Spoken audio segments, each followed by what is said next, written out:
What is up, fellow sickos? I am Dan Favale coming at you with my certified fantabulous got the message about matching shirts for this podcast. Co-host, Mr. Grant Hughes. We are on to our Western Conference offseason grades. People have asked about them. Here they are. We already did the Eastern Conference. So if you go back, check those out if you haven't already. But Grant, how the heck are you doing as we get into this is like, it's going to be over. Like everyone's been waiting on these grades. Like for these, East is done. What's about to be done? How are you feeling? I'm just happy to validate whatever accusations are out there about you and I's groupthink by dressing the same way for a podcast. So we've really gone to the next level. Although like this does show how your lighting is different than mine, because we have the exact same shirt on. And yours looks darker green than mine does, and I think we just, it's a lighting thing. Great, look, my lighting way. In any light, these shirts look terrific. It's so weird. I feel like my lighting looks washed out on the quality on this screen. I don't know what that's about. So yours is popping for me a little bit more than mine is popping, but the shirts look fantastic regardless. So if you want to purchase one of the best ways to support the show right now, head over to our website. That's in the links to the podcast and YouTube description. I think we were sold out of hats for a moment. I believe they might be back in stock. I do not know, but go cop stuff and help support the show. And I will send you a magnet and sometimes personalized things. There are at least a few people who could attest to me trolling them. I thank everybody, but I definitely trolled at least a couple people. So yeah, support the show that way. Subscribe, the whole nine. We do need to get into one last time the criteria for the grades, because Grant, guess what happened? People got mad that their team got a C in the Eastern Conference. A C for us is average. And we're grading teams relative to the resources that are at their own disposal. So if we give the Blazers an A+, but we give the Denver Nuggets an F-, they're not being graded on the same scale. They have different expectations. Those are not the grades. Actually, might be the grades for one of those teams. Not so far off. But let's try to remember that. When it comes to draft picks, Grant had the right idea going back initially. Like if we're grading them or weighting them heavily, it's because one, we have a strong opinion on the pick, but we're also trying to grade the level of difficulty. Were there other options on the board that made sense? Not was there just a no-brainer pick in that moment? Did I miss anything? What else do you have? You had something to add last time and I already forgot what it was. Yeah, I can't remember. No, I think you got it. It's like the prongs are, we're staying relative to the team's goals and expectations. If it's clear what they're trying to do, we will grade them based on how successfully or unsuccessfully they did the thing they're trying to do, whether that's tear it down, build it up, contend, whatever. And the draft pick thing, I think the even simpler now, the more I think about the draft pick thing is one, yeah, like we definitely look at, or hopefully look at situations where it's like, well, what other options were available that were really obvious insofar as that's even possible at this early stage. But generally for me, I'm just like kind of devaluing the draft as part of my offseason grade until we get more information, outside of like some extreme circumstances, like it just can't matter that much. We can't pretend to know a ton about how good these guys are going to be. So if it's about the direction, like, oh, this pick doesn't fit with what you were trying to do, Team X, it should have been this guy, then okay. But otherwise, like, it's really hard to make ironclad cases that, oh, this was the wrong pick because this other guy is definitely going to be better. Like come on, we know enough to know we don't know that. The draft picks, they factor in more when we do regrades. Like when we go back in a year and look at this, like that's when the draft picks might come more into play, which is if you're mad and you think that you're going to be right, come back for the regrades next year. And hey, maybe admit when you're wrong, because we tend to admit when we are wrong. We were also, Grant and I have our super secret master sheet of all the transactions, but I will have them up on the screen for anyone watching on YouTube, of just like the meat and potatoes of the offseason. I've had to shorten it because I won't do. No team got 2 slides in the West. The Knicks fucked with us on the Eastern Conference one. There was no team. And it was actually, I can't remember which team it was, but I'm impressed that I kept it down to one side. So shout out to me. Philly last time, I thought for sure it was going to be 2 slides. You know what? I said this. Philly did a good job of like doing a lot, but making it succinct, where it wasn't these 80 second round draft pick trades where you had to track. Like they had Oso Ighodaro, but then they didn't. So shout out to Philly, but also shout out to me for keeping. I'll let you know which team it is because I already forgot it. But shout out to me for keeping one of these teams to one slide. That's what we're here for. Grant, are you ready to get started? Let's do it. All right, we start with the Dallas Mavericks. I'm going to go a little out of order here just to make it harder than it needs to be. trying to work big to small here. So the two biggest acquisitions are Najee Marshall and Klay Thompson. Marshall got 3 years and $27 million, which was just a part of the non-taxpayer mid-level. I mean, we'll talk about it, but that feels like a great deal. Klay Thompson got 3 years, $50 million in a sign and trade. Outgoing in that exchange, basically, to keep it simple, was Josh Green, a 25 second and a 2031 second. Charlotte obviously landing Josh Green. Spencer Dinwiddie got a 1 year minimum deal. They traded Tim Hardaway Jr., a 2025 second and a 2028 second to the Pistons. Or maybe there's there's a third 2028 second there. The first was via the Heat. The second one was coming via the Clippers or Charlotte. It's the least favorable of those. For Quentin Grimes. That's not nothing. Traded Ariel Huckport, the number 58 selection in cash, to the Knicks for Melvin Ajinça, number 51. Signed Brandon Williams and Kessler Edwards to two ways. Did I miss anything there? Oh, you've got a note here. I think it's worth mentioning. Nico Harrison and Jason Kidd both got multi-year contract extensions. So we're not going to factor those into the grades necessarily because they were so long ago. June for Harrison and May for Kidd, respectively. The Mavs were still playing in June. Wasn't the offseason for them. That's true. Yeah, that not the case for everybody, but Dallas was still actively in the season at that point. I'll just start there. I kind of like the stability, kind of like the idea of like, hey, we were in the finals, and if not for what we might look back on as a historically great Celtics team, could have won a title. So that's the lens I'm kind of looking at this offseason through, which is just how good Dallas was last year. And I don't know how you feel, but I kind of think they got better, unless you really love Derek Jones Jr. and think he's irreplaceable.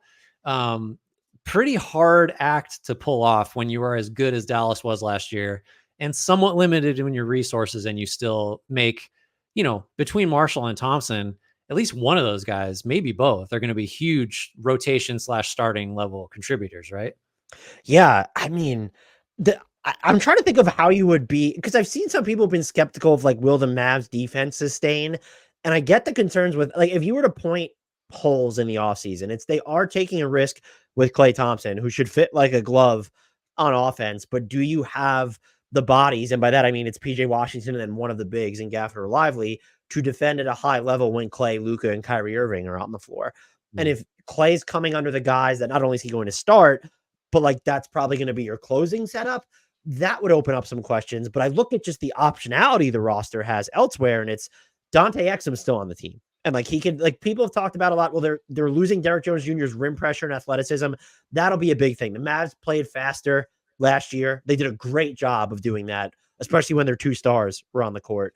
So yeah, they'll miss that element. But like Dante Exum can handle the smaller advantage creators. And by the way, I think what might actually be one of the sneakiest moves of the offseason is getting Quentin Grimes, who for the first 2 years of his career was doing that and draining threes. And whatever happened last year, pecking order issues in New York, he dealt with injuries. I don't necessarily even know like what went wrong for him with the Pistons before he ends up getting injured. And the fact that they gave him up in that deal, it makes you wonder, okay, is there's something weird here? But I feel like that has the potential to make a huge addition, not to where, oh, he's playing more than Najee and Marshall or Klay Thompson. But like, if you're worried about the Mavs defense during dual star minutes, maybe Quentin Grimes becomes a stretch, because do you want him defending wing positions if it comes to that? Or maybe you don't even need to worry about that because you have Luka that you can kind of move around positionally there. So I said this about the Mavs. If we had to boil it down to this, they improved their offense without, I think, torpedoing the defense or even really conceding much of it. Yeah, I think that's right. And that really does just come down to Marshall and how closely he can approximate what Derek Jones Jr. did on defense. And, it is a little, you alluded to this, I'll just put a finer point on it. It's a little concerning that it's possible PJ Washington will be like your only plus wing defender on the floor in minutes that really matter a lot. That's assuming you go Kyrie, Klay, Luka, and then whatever centers out there. PJ Washington has to guard the best 2 or 3, I guess. And then if you also have, which, if the Mavs play the teams they intend to play deep in the playoffs, like there will be times where it's going to be a struggle, I think, defensively. And now this isn't part of the grade, but banking on Derek Lively to just get better as a defender and be the type of guy that just because he's out there, your defense is fine. Like that's maybe, I mean, it's asking a lot for him to get to that level, but I think I generally agree. Thompson is like potentially a massive addition offensively against certain lineups, especially in the playoffs, where it's just you just cannot treat him like teams treated Jones in Washington. Like it's a total failure if he doesn't have maximum attention off the ball as a shooter. And so like, I think you could make the case they got better on both ends. And just like to say otherwise is to say that Derek Jones Jr. was just totally irreplaceable. Like, because which is just, by the way, he didn't really like turn on the defensive jets until after they kind of remade the roster, and it was apparent that okay, they were asking him to do less in a sense because you have PJ Washington in addition to another big aside from Derek Lively to hold their own. And by the way, neither of us have mentioned this. Part of the reason they might just be better on both ends, and so when it comes down to that, it's they clearly upgraded the offense. If you upgraded your defense, it's because you're fucking massive. Yeah, now. This team is huge. No, like you get the lineups pretty easily where Luka's the shortest player on the court if you wanted to. Right. Yeah. I mean, and that look, Kyrie's going to miss time probably, and so you really may see those bigger lineups like a fair amount, and the defense should just if you're that big, it's pretty hard to be like below average defensively with all that size. Like you're going to have blow by issues on the perimeter, but like if everybody on the back line is enormous or at least has long arm, like I think that's a great point. This has to be a high grade, right? Like, I don't know. Are we going into the A range for this? That's the other thing we should have mentioned is we're kind of going to try to establish a consensus grade and like talk each other up or down depending on how far apart we are. But I'm trying to see if like what did like even getting Spencer Dinwiddie at the 1 year minimum is I sometimes wonder, okay, are there too many clubs in Jason Kidd's bag now to where we're not even gonna get to see Jaden Hardy, I guess, until the Western Conference Finals again, when you just like pluck them out of the bag and throw them out there. But like just between Dante Exum and Quentin Grimes and Spencer Dinwiddie, like that whole like secondary rotation, do you have too many options there? But that's such a great problem to have. I don't like what would be I wanted to ask you this very quickly. Brutally honest answer. You're coaching the Mavs. What is you don't know the matchup, but you're trying to playoff proof or matchup proof yourselves. Who are you closing with? Well, I mean, this is just a Marshall or Clay question, right? Because I think, is the center a question to you? No, it should be Lively. I agree. So it's Kyrie and Luka and Lively. That's 1, 2, 3. I think Washington probably has to be out there. That's 4. So I guess I'm making it a Clay or Marshall question. No. I think that's what it comes down to. But I do think there might be the potential to like futz and fiddle with the Washington spot if he's not making, because he went through those like up and downs from 3 specifically. And so could you consider closing with Najee Marshall and Clay, or even like, again, depending on the matchup, like Najee Marshall and Quentin Grimes to me would make a lot of sense. This is fun. Yeah. I'm talking up all this Quentin Grimes stuff. He's going to end up probably not even playing.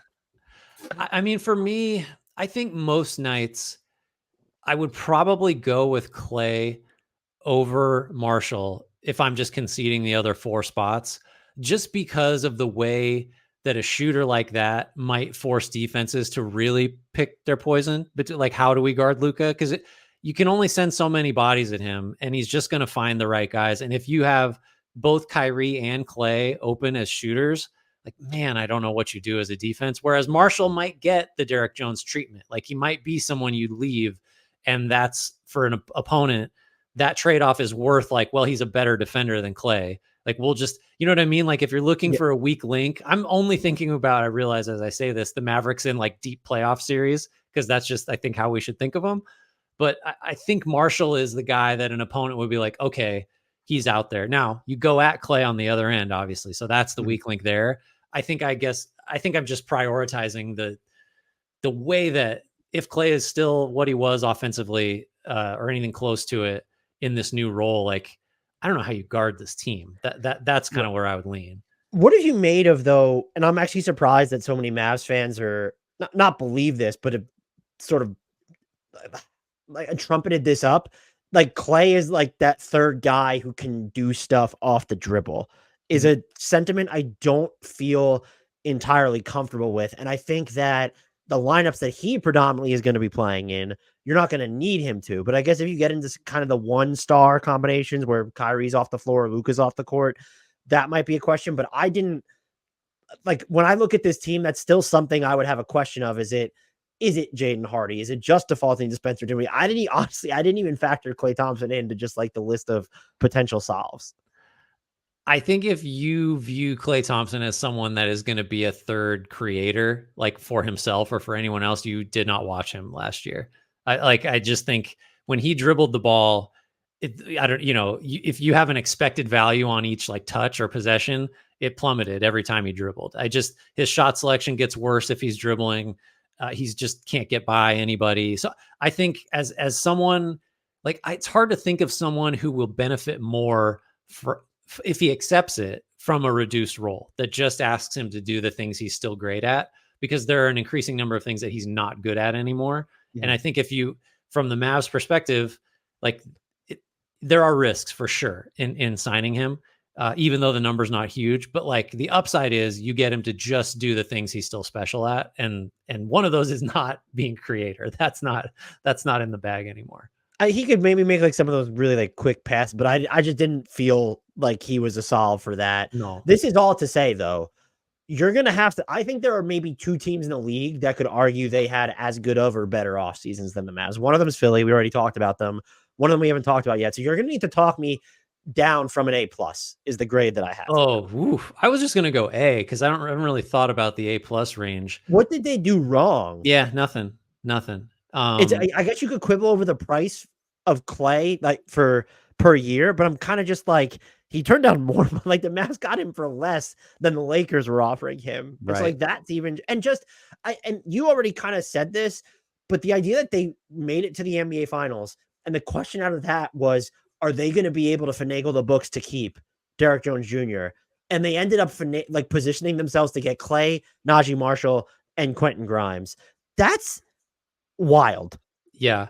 No, I think I got to go there with you. I mean, I would have gone A, but that's because I don't really think too hard about the A+. Yeah, getting, every move is at least positive. It's just a question of how positive it is. And I think when you view their whole offseason through the lens of just this was a team in the finals and how rare it is for a team in the finals to get pretty consequentially better, at least on paper, that's pretty hard. So let's give them an A+. Let's start it out with a bang here. Nice.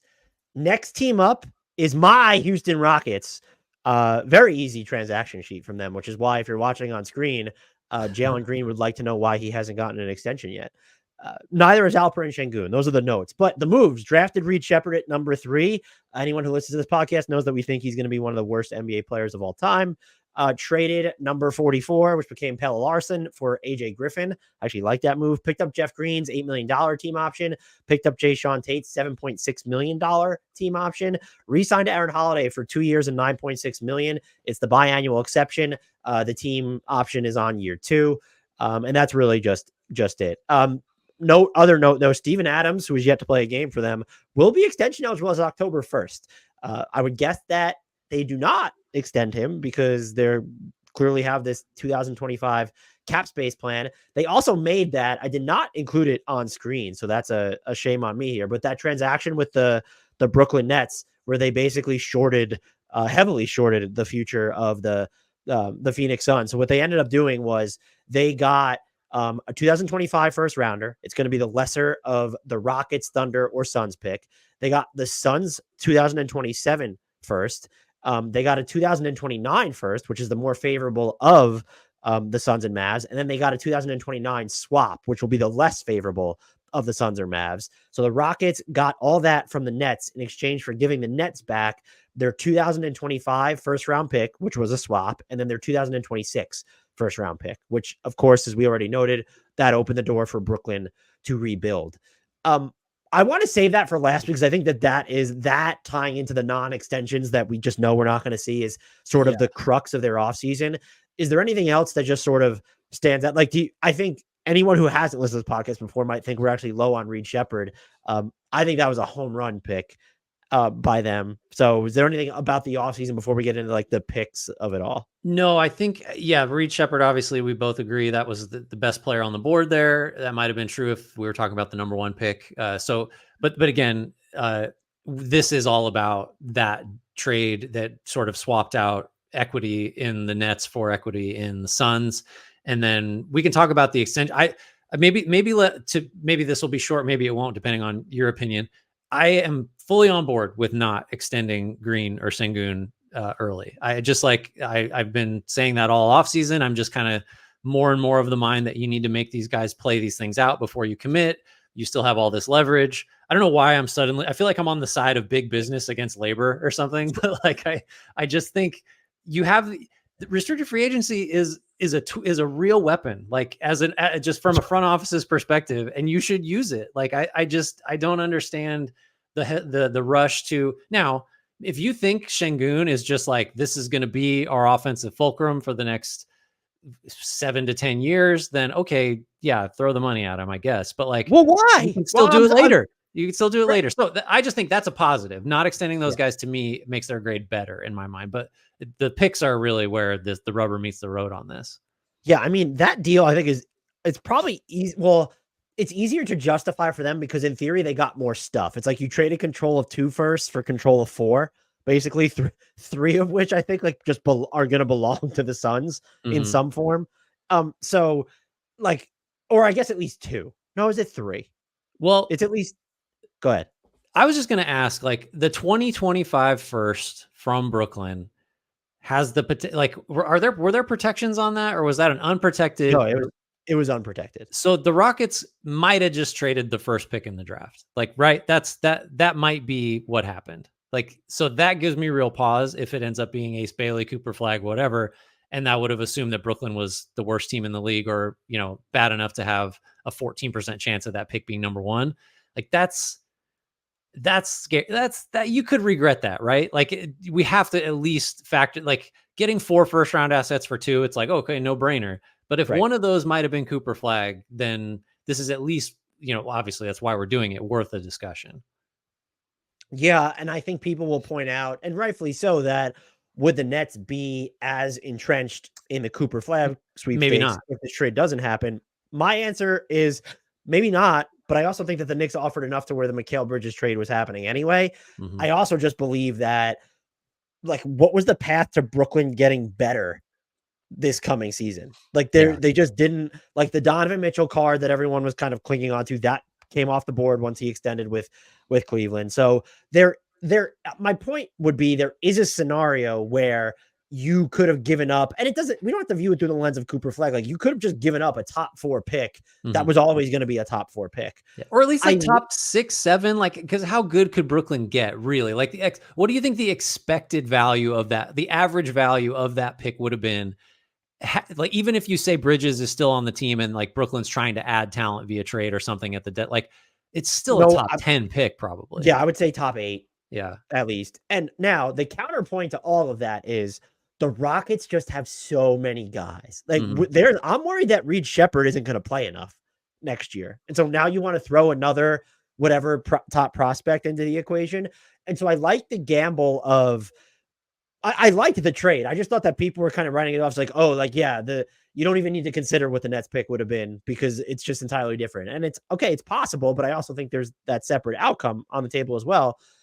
But now you've kicked this down the road, and you very specifically tethered your future to like one team's draft in the Phoenix Suns. And that's not a bad idea, because you start to look at it and they're not going to be okay. Like, okay, maybe the 2027 first, like, is sort of somewhere in the middle. But like, what you just did with the Nets, you now might have the ability to do with the Suns in a year or 2. And does that get you Devin Booker? So I kind of like that, scaling it ahead forward. And it's just because the Nets pick, specifically 2025, like, that swap was going to have to convey this year. Like, now you have these other additional goodies to put in, like, trade packages, because you kept yourself lean in terms of, you don't have a ton of guaranteed money on the books if you decline Fred VanVleet's team option. Like, you get back to $60+ million in cap space if you're prepared to renounce Alperen Şengün and Jalen Green, or even just one of them. Like, so you have all that cap flexibility, but now you have even more trade flexibility because you just have more assets to throw into deals. And they might be a team where maybe it happens this season, because like, that's why you pick up Jeff Green's team option. That's why, I mean, Jae'Sean Tate, you pick up that team option anyway. So it's like, you have all these movable, there is no bad deal on their book. There's just not a bad deal on their books right now. So I like everything they did. And I also think, just based off what happened last season, you didn't need to do anything seismic. Like, let's let this marinate. Let's see if Tari Eason can get healthy. Let's see what Amen Thompson looks like for a full year. Can Jalen Green start off the season, before March 1st in a good fashion? And so they need more information on this roster because a ton of these guys developed. Jabari Smith Jr. had a hell of a year. And no one talks about him anymore because they just have so many dudes. And so this is a season to where my whole thing is progress isn't linear, and I could see them being worse. They might have more talent, or their talent on balance should be better.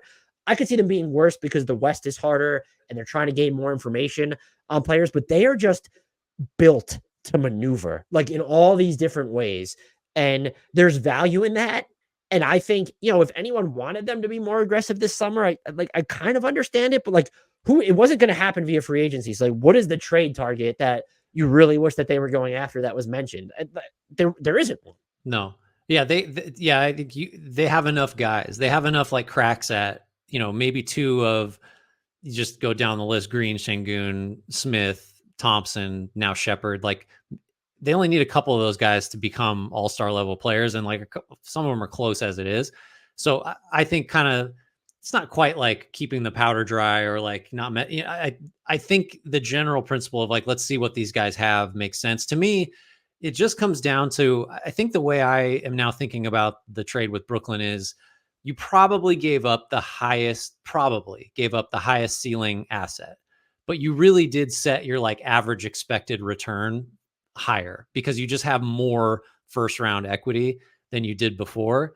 And I guess maybe the grade needs to come down to like how much you think Houston should have been thinking like grand slam versus like, let's hit 3 doubles off the wall, like type of, you know what I mean? Like, because that 25, we're just circling back. If that 25 first from Brooklyn winds up being the number 1 pick, then man, then that's a conversation for the regrade. But as it stands now, I do think there's a lot of logic in let's just have more first round picks to go with all of our young prospects. And we'll just let this sort of happen and see what we have in a year, in 2 years. And like, really, we're down through the rest of the decade because of how far some of those Phoenix picks go out.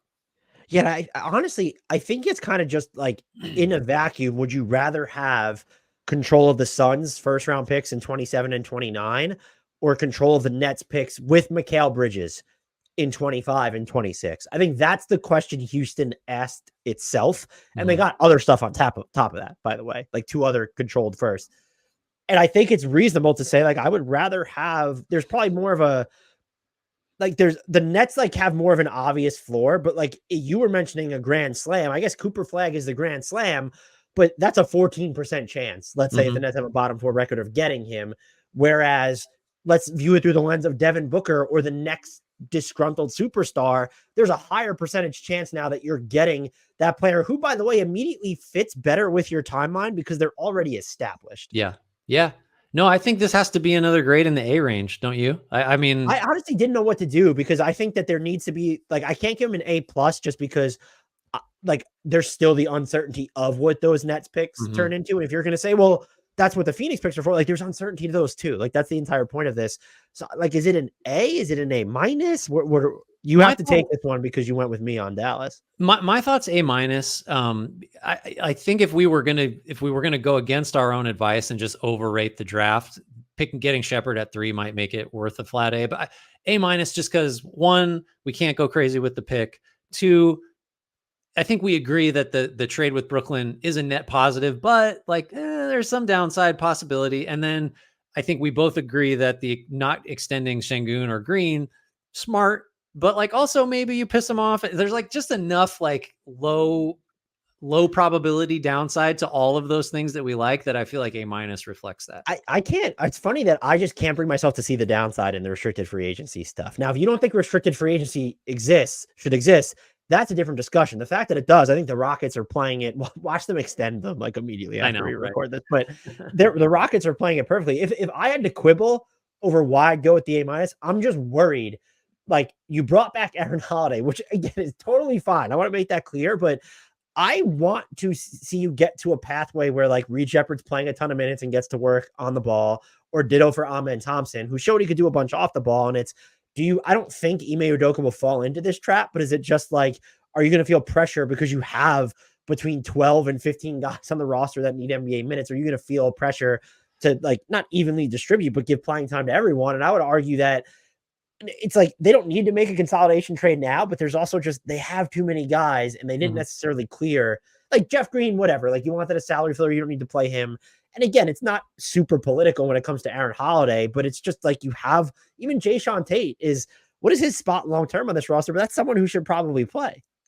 So, I mean, he's not on here because it didn't have anything to do with the offseason, but Tari Eason's going to need minutes. Like who's that coming at the expense of? I think ultimately that can't factor too, because then are we going to just like give teams worse grades because they managed to accumulate too many good players? Like that feels a little bit, it feels a little bit wrong. I don't know. Then why are we going with an A-?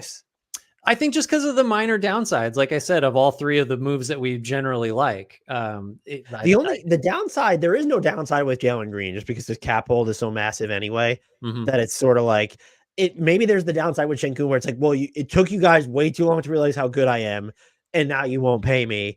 And I'm still just not sold that they view him as the fulcrum of the future. I'm not either. He's fantastic, and he might be an all-star next year, but so I guess that's fair. Like it feels like if there is any downside to what they did, it would be, is there any weird relations with Alperen and Sengun? Yeah, maybe. And look, it's still an A-.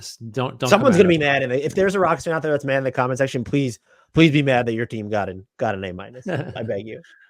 All right, that takes us to the Memphis Grizzlies.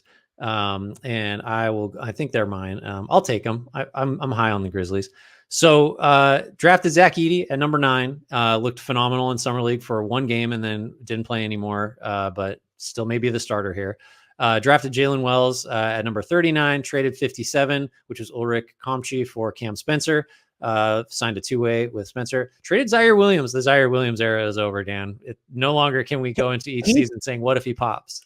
I know you didn't listen to the Grizzlies one yet, but Keith Parrish said that his nicest thing he ever said about Zaire Williams on it. He said, they gave up someone who might be an NBA player in a couple years. Like they just had to get up. That's the nicest thing he's ever said to us about Zaire Williams. I remember asking Keith about maybe mentioning Zaire Williams last offseason look ahead. And he was like, he was like trying to talk me down. So that turned out to be right. So traded Williams in Dallas as 2032nd to the Nets for Mamadi Diakite, who was waived. Luke Kennard, 1 year, $9.3 million after having his $14.8 million team option decline. So saved a little bit there. With incentives, I can get up to 10.7, signed Jay Huff to a 2-way. Some big and unfortunate later breaking news. Gigi Jackson underwent right foot surgery. He was injured in the offseason.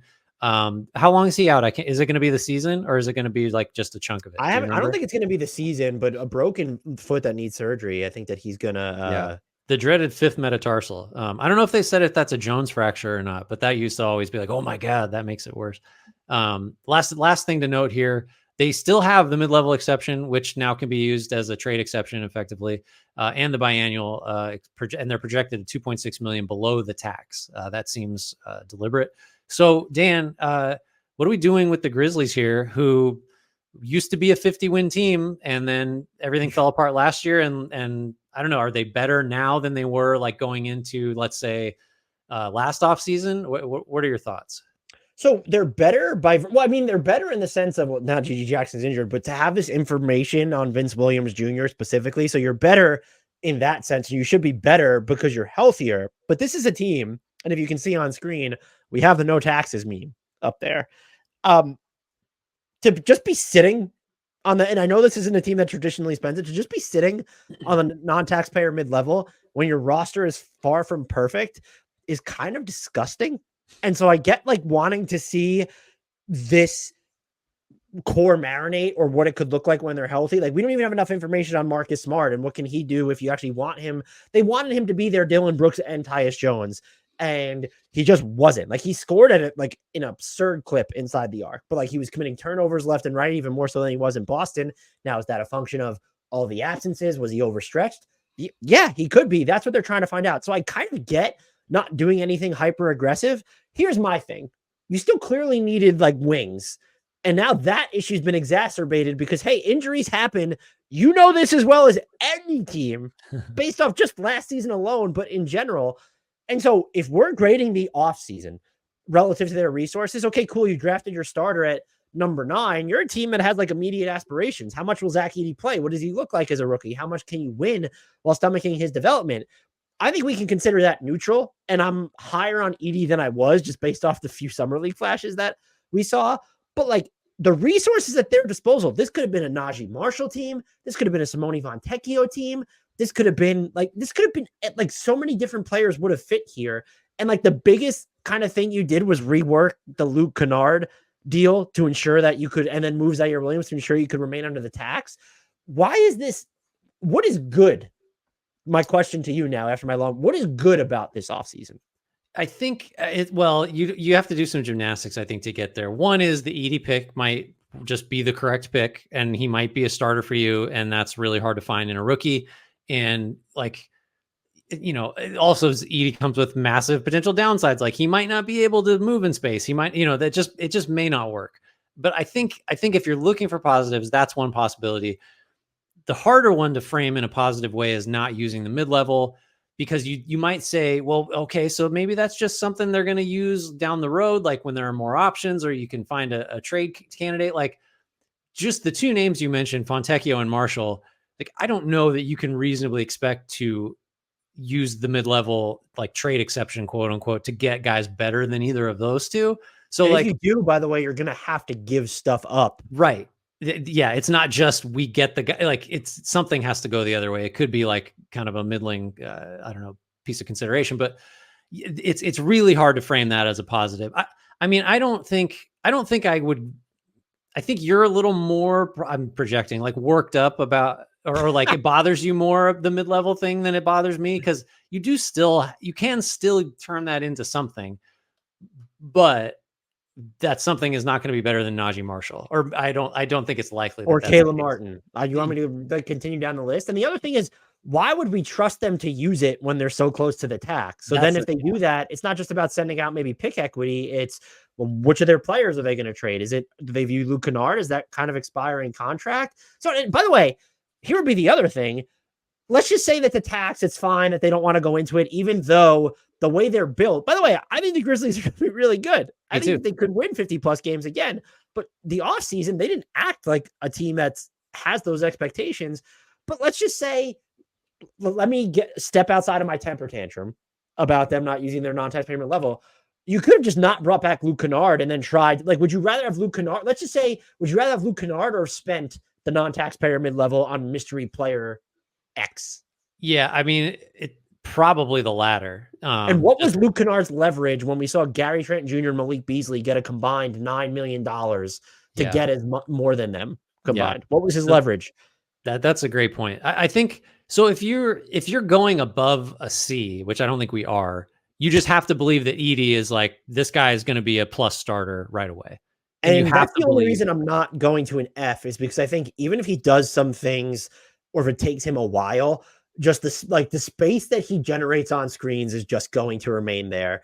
I think the rebounding will probably translate. But the other thing is, I know we're concerned about him in space, but having Edey unlocks probably the best version of Jaren Jackson Jr. on defense that there could possibly be, because of his rebounding. And if you need to bring him up, like Jaren Jackson Jr. is one of the best helpers around the basket in the league right now. So I think that is as close to an above average move that they had. This again, I don't want to weight draft picks too much, because then why wouldn't we have given the Rockets an A+ for Reed Shepherd? Right. So I do think there is at least the MLE bit of it is, you could charitably frame it as incomplete. Like it's not a total, the proximity of the tax makes it unlikely unless some other stuff happens, but it could still be something. And look, they're not the only team that didn't spend the MLE. There was more of those that felt like this offseason than in a long time.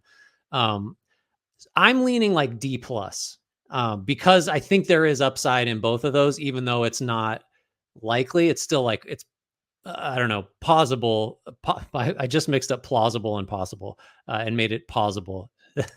So we need to, I think our middle ground needs to be like a D or a D-, because they get an F from me. Okay. I mean, by the way, they had to use an asset just to get off Zaire Williams. They just gave him a 20-30 second. Like, that's a miss. And that was, by the way, that was a Zaire Williams. No, getting him is not part of the grade, but like, you moved up to get him in the draft, and now you had to use an asset to get him off. Like, this is just, this team is so, if anything, I hope most Grizzlies fans like kind of understand, like, I'm being so hard on them because they can be so good. And so like, this is just, if I was a fan, I'd be outraged. And so if I'm not going to, we're not going to quibble about every team not using the non-taxpayer mid-level, because every team is not as good as the Grizzlies. Good point. Yeah, no, I'll go D- then. I think that's a good way to frame it. And like, man, for a team this good, like when's the last time Memphis had an objectively, great offseason? Because it feels like, what was the flow chart of, like, I'm sure Keith, you guys talked about it, or maybe it was last year, just like okay, here are the assets they had, and then here's what those turned into. And it's like, is there a leak somewhere? Like how did one turn into the other? Or did they just disappear? Because they have not managed much transactionally very well, like over the last, say, 5 years. And yet they're still really good and have upside because their best players are still young enough to get better. I am waiting for someone to tell us that Cam Spencer is going to be a better version of Luke Kennard, so this grade should be higher. And well, then why is Luke Kennard back then? And by the way, you're such a believer in Cam Spencer that he's on a two-way. Yeah, right. Our next team is also New Orleans Pelicans. Damn, you got me. I don't know. I normally welcome taking ownership of the Pelicans, and I'm still incredibly high on them, but we got some questions. But before we get to the questions, Grant, they drafted Yves Missi at number 21. They traded second-round swaps in 2030 and 2031 to Orlando for Antonio Reeves at number 47. He then signed a 3-year, $5.4 million deal with the first 2 years guaranteed. They might know something about Antonio Reeves that I've apparently not looked into. That's like, I know they're swaps, but still. Yeah. Picked up Jose Alvarado's $2 million team option. Picked up Jeremiah Robinson Earl's $2.2 million team option. The big one, they traded Dyson Daniels, Larry Nance Jr., EJ Liddell, Cody Zeller, who it was a sign and trade for him. The Lakers 2025 first, and the less favorable of Milwaukee's and New Orleans is 2027 first with top four protection, for DeJounte Murray. Daniel Tice, 1-year minimum deal. Javonte Green, 1-year minimum deal. Carlo Matkovic, number 52 pick in 2022, signed for 3 years, $5.4 million. The first 2 are guaranteed. That's like the stuff that they actually did were done, but this team is just built around questions. They did lose, by the way. They waived Matt Ryan. He's now back on an Exhibit 9. Najee Marshall, he went to the Mavs. We already talked about him. And Jonas Valanciunas is in Washington, 3 years, $30 million. But the 2 questions, actually, I guess it's really 3, but what's going on with Brandon Ingram? He's eligible for a 4-year, $207.9 million extension. The Pelicans don't want to pay him that much. It seems like he wants to make that much. So now he's in trade rumors, but the market is tepid at best. And also Trey Murphy is extension eligible. So those 2 things might be intertwined. Can you afford to pay both of them? Probably not. How much are you willing to pay BI if you have to pay Murphy?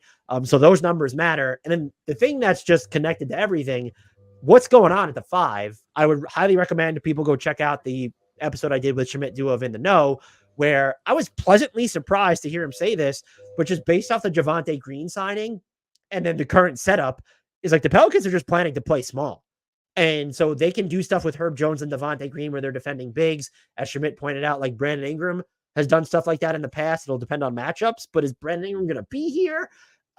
Grant, I don't like this offseason. They did so much. They acquired DeJounte Murray, which is a big deal. And yet their offseason still feels so unfinished.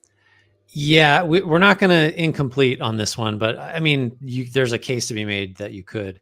So I want to ask you, do you think, because I think it's fair to say that having Brandon Ingram in the current position they are in with him, which is potentially has an expiring contract that you cannot trade because nobody wants to be the team that either rents him for a tiny amount of time or has to pay him what he wants. Is that a this offseason demerit, or is it like more, how we used to treat Toronto situation, or does it go back farther? Why is it a demerit? I would argue that they're handling the Brandon Ingram situation perfectly. Great counter question. I agree. I'm not paying Brandon Ingram what he wants if I'm New Orleans. So in that sense, yeah, their grade would be worse, I think, if they gave him that deal. Don't you think? You? Probably, right? At least you could make the case that the Zion and Ingram pairing was complicated enough, and now you've added DeJounte Murray into the equation. And that, to me, the DeJounte Murray deal, I like Larry Nance, I like Dyson Daniels, but that's a decidedly above average move to me. So yeah. I guess what I'm asking is I guess maybe the rhetorical question I'm asking is, wouldn't it have been better if they had traded Brandon Ingram at last year's deadline or even before that than to be in the current position they're in with him now? And do we consider that at all for this offseason grade? So I can't get there just because if this is what the market is for him now in the offseason when teams are more flexible, what would it have been in the middle of the year? Right. And I think what's really looming over, Brandon Ingram is still a hell of a player. He's probably tough to fit in the larger context of the team. But if you go back to his first season in New Orleans and look at that shot profile compared to where he's at now, like that player might be in there somewhere.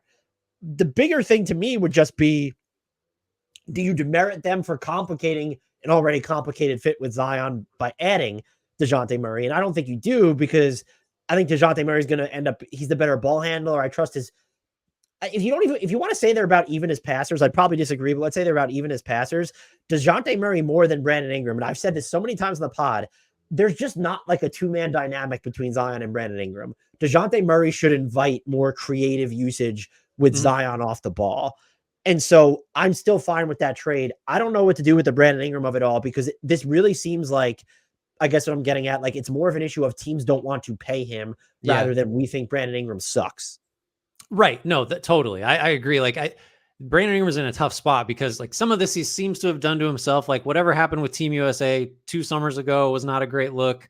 And then I just, the fit doesn't work. That's not necessarily his fault, although he could change his shot profile, to your point.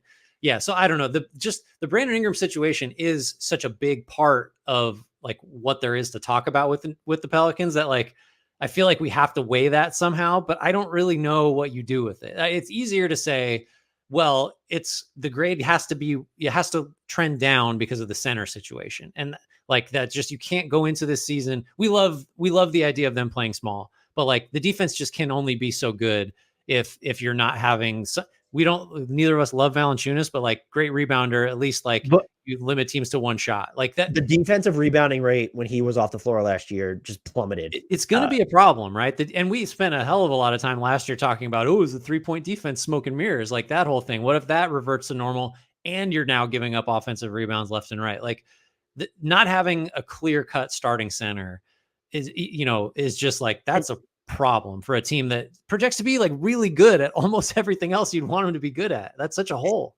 And the other thing too is, and if Grizzlies fans are still listening, another team that didn't use the biannual or the non-taxpayer mid-level, and not only they didn't even need that to keep Najee Marshall, who they just had bird rights on. He's just gone. That's another good positional rebounder out the door. Yeah. By the way, so that's a huge demerit. I love Javonte Green. I think that signing is like A++++ if he's healthy. But as it stands right now, Grant, this is actually something I had to write about. I came up with. They're not predictions, but I overreacted to every team's offseason, like one overreaction. And I penciled in like Javonte Green's going to have to play 1,500 plus minutes for this team. Because if you want to play small, like we're thinking they are, like you need guys like him and Herb Jones who are so schooled at guarding up and handling some of the lower like man stuff. Like that's, honestly, just to let Najee Marshall leave, like you didn't get any compensation for Najee Marshall. That's an F- move. Like just letting Najee Marshall go because you're concerned about the tax, which they're currently inside $2 million of the tax. I believe about 1.5, 1.6 around that number. So like, I don't know how to square that with this because I think everything they've done, like it's weird because we're very much penalizing them for stuff that they didn't do. But I also think that that's fair in this scenario because look at the confluence of everything. We know Trey Murphy will get an extension. That's going to be, is it a team friendly one? Is it market value? We'll have to see where the number comes in. But like the Brandon Ingram situation, like not resolving that, letting it float into the season isn't great, but it's also the right call. So I won't ding them for that. But the center rotation, the not keeping Najee Marshall, the being so just tax conscious for a team that wants to compete for something special. But then again, I like the DeJounte. I honestly, my grade for them. Go ahead. I honestly don't know where it's like this. Is this just a C minus? I don't know where to land. I think to say, is even a D or D plus too strong when you're looking at the center? Like if you just view it through the lens of Najee Marshall gone for nothing, and you don't have to call it Valanciunas gone. It's more so like look at the center rotation as of right now. I think to give him above a flat C, you would have to argue that the Murray trade brings more positive value to the grade. I'm just talking about the grade than the lack of a center and the Najee Marshall exit like knocks the grade down. Maybe that's true, but I don't think we're both like, I don't think either of us are over the moon about, oh my God, Murray was the missing piece and this is a perfect fit. It's like, no, you got like a higher end starter for, like not a small out, like you gave up. We like Dyson Daniels. 2 first round picks. Like I think Murray makes them better, but I'm leaning C-, I guess, is where I'm going, because I don't know that that's such a home run move to two teams in a row with baseball analogies. I don't know what's happening, that it offsets the Marshall thing and the lack of a starting center. Just, it feels like those two things matter more in the negative than the Murray trade matters towards the positive. And I also think, but I think I'm going to end up at a C- too. And what they also did with the Murray trade, I really do think that was probably like a B+, A- move. But I tend to be higher on, like, think about DeJounte Murray now as sort of more of a chaos agent on defense, because you have Herb Jones like he used to, then I reevaluate my stance on it for sure. And so he should be able to. And so like that, I'm super high on. But like what they also did with that trade is like they got rid of their best mid-end salary matching tools, where Dyson Daniels making like $6 million, whatever, Larry Nance Jr. in the basically close to 8-figure range. And now it's your primary salary matching tools are blockbuster sized in Brandon Ingram or CJ McCollum, or they make nothing in Jordan Hawkins, or they're Herb Jones, who you're not trading. And so that's something that's like weird, a situation to be in, and it maybe makes acquiring a center independent of moving Ingram or CJ McCollum that much harder. You could say, well, just move Jordan Hawkins for Day'Ron Sharpe or Walker Kessler. Are the Nets or Jazz doing that? I mean, like maybe the Nets would do that, but so that's hard. But and the other thing too is just like Zion Williamson. I don't know who needs to hear this, but he's dealt with some injuries in the past. And so if your whole, like, how are you playing small without him? Right. If Zion Williamson needs to miss time, like now it's okay. Well, like now Daniel Tice and maybe Misi and Mock, like those guys need to play minutes. It's like, that's really, because you, like, how small are you going to play? Because Zion's like this massive body still. So if he's not on the floor, I'm assuming that's when you're going to have to go to the Tice, Carlo, or Misi experimentation. Because if it's not him in the middle, who is it? Jeremiah Robinson Earl? Then I get that's even wildly uncomfortable. So I think C- is right. And I'm going to say this now. It might even be too generous. As you were talking, I was kind of feeling some D+ vibes a little bit. It's tough because I love the Murray move and the Javonte Green move, but it's like, it doesn't offset some of this. And if we're actually thinking that they handle the Brandon Ingram situation properly, the way to critique them on that would be they should have moved him at the peak of his value. But when was the peak of his value? Yeah. That's really kind of hard to discern. I think too, just if we'd knock the Grizzlies for, being tax averse with a team that could win 50+. I think we should probably apply the same criticism to the Pelicans, right? Like you can't be, I don't know, pinching pennies or whatever. I don't know. Doesn't that factor in a little bit for you too, where it's like, really, we're going to be this cost conscious when we're this good? Losing Najee Marshall just for nothing because you won't even like commit to being below just being a little bit inside the tax. So I just D+. We're going D+. D+. Okay. And that's, well, again, conceding we think the Pelicans are going to be good and we like almost all their players. But it's a D+ they have more, because we know the Grizzlies are basically done. This is a D+ that has the potential to be raised a bunch. Like maybe they make a good Ingram trade. Maybe they address honestly, if I just told you they turned around and traded for Day'Ron Sharpe, how much does this grade change? So like you're still having Ingram, still have McCollum, but it's like now they're probably like C+ range. Right. Yeah. It wouldn't be hard. They have some upward mobility for sure. Our next team is Grant. They are, well, I would like them. Oh no, they're your San Antonio Spurs. They're mine. You could have them. Deal with it. All right. So the San Antonio Spurs, they drafted Stephon Castle at number 4. They had number 8, which became Rob Dillingham, but they traded that pick to the Minnesota Timberwolves for a 2030 swap with top 1 protection and a 2031 first rounder. Just a sweet piece of business right there. Drafted Harrison Ingram at number 48, traded number 35, Johnny Furphy for number 36, Juan Nunez and cash, traded Devontae Graham and New Orleans Pelicans 2025 second to Charlotte. Signed Chris Paul 1 year, $10.5 million. Traded Raekwon Gray, which was number 59 in 2021. He was on a 2-way for Harrison Barnes and a 2031 first round swap from Sacramento. That was part of the DeMar DeRozan sign and trade. Another sweet piece of Bulls there. Hey, we're not talking about the Bulls. We're just talking about the Spurs horning in on incredible trades, willing to take on some money for lottery tickets. Respect it. Signed Sandra Mamushka. Ooh, I almost got it on the first try. Mamu Kelishvili 1 year at the minimum. Nice. Oh my God. Wait, can we just pause? That was just, I know it took you 2 tries. I just call him Mamu now because my tongue gets twisted too much. I kind of like pride myself on being able to pronounce hard names, but I really got over my skis on that one. I went too quickly. Can you say Archidiakono 10 times fast? I do like what he had a cool nickname that I now can't remember. Cool, good content, Grant. Guaranteed Julian Champagne's 2024-25 salary. Signed David Duke Jr. and Harrison Ingram to 2 ways. Much to our chagrin, Dominic Barlow gone. F. Yep. Chetty Osman. Chetty Osman remains unsigned. He's got to be one of the best guys that's not signed to a deal. Fucking weird. Well, I mean, that's like really like damning with faint praise. It's a rough group, but still, it is like, why is that? Like, someone who can shoot has scored efficiently in the arc. I know there's defensive concerns, but by the way, for this team specifically, I know we're not like, I don't love the draft pick in the sense of, I know what Stephon Castle's supposed to be defensively, but like, could we just get actual shooting around Victor Wembanyama for a chance? I mean, Harrison Barnes, okay, that's a plus. CP3 is not high volume enough to be considered a plus. Now you have Steph Castle, Jeremy Sohan, Malachi Branham, Blake Wesley in the same rotation, maybe all these guys that can't really shoot. Yeah. And so it's okay. It's Harrison Barnes, Julian Champagnie, and then more Victor Wembanyama off the dribble threes, enough to sustain you. And by the way, this is Johnny Furphy. They dealt him Indiana. That would have been a great fit for this team based off some of their needs. And so I like the Spurs offseason overall, but I'm like, could we get some like a shooting infusion on this roster at some point, please? I mean, is it? I think it tells a little bit about, like, sometimes my brain is still in 2012 or something when I'm like, well, but the Spurs liked Juan Nunez and Cash better, so clearly they know something nobody else does, and Johnny Furphy's not going to pan out. I don't know. Like, that was that's still my knee jerk reaction, even though that kind of thinking has it's not been true of the Spurs for almost 10 years. Right.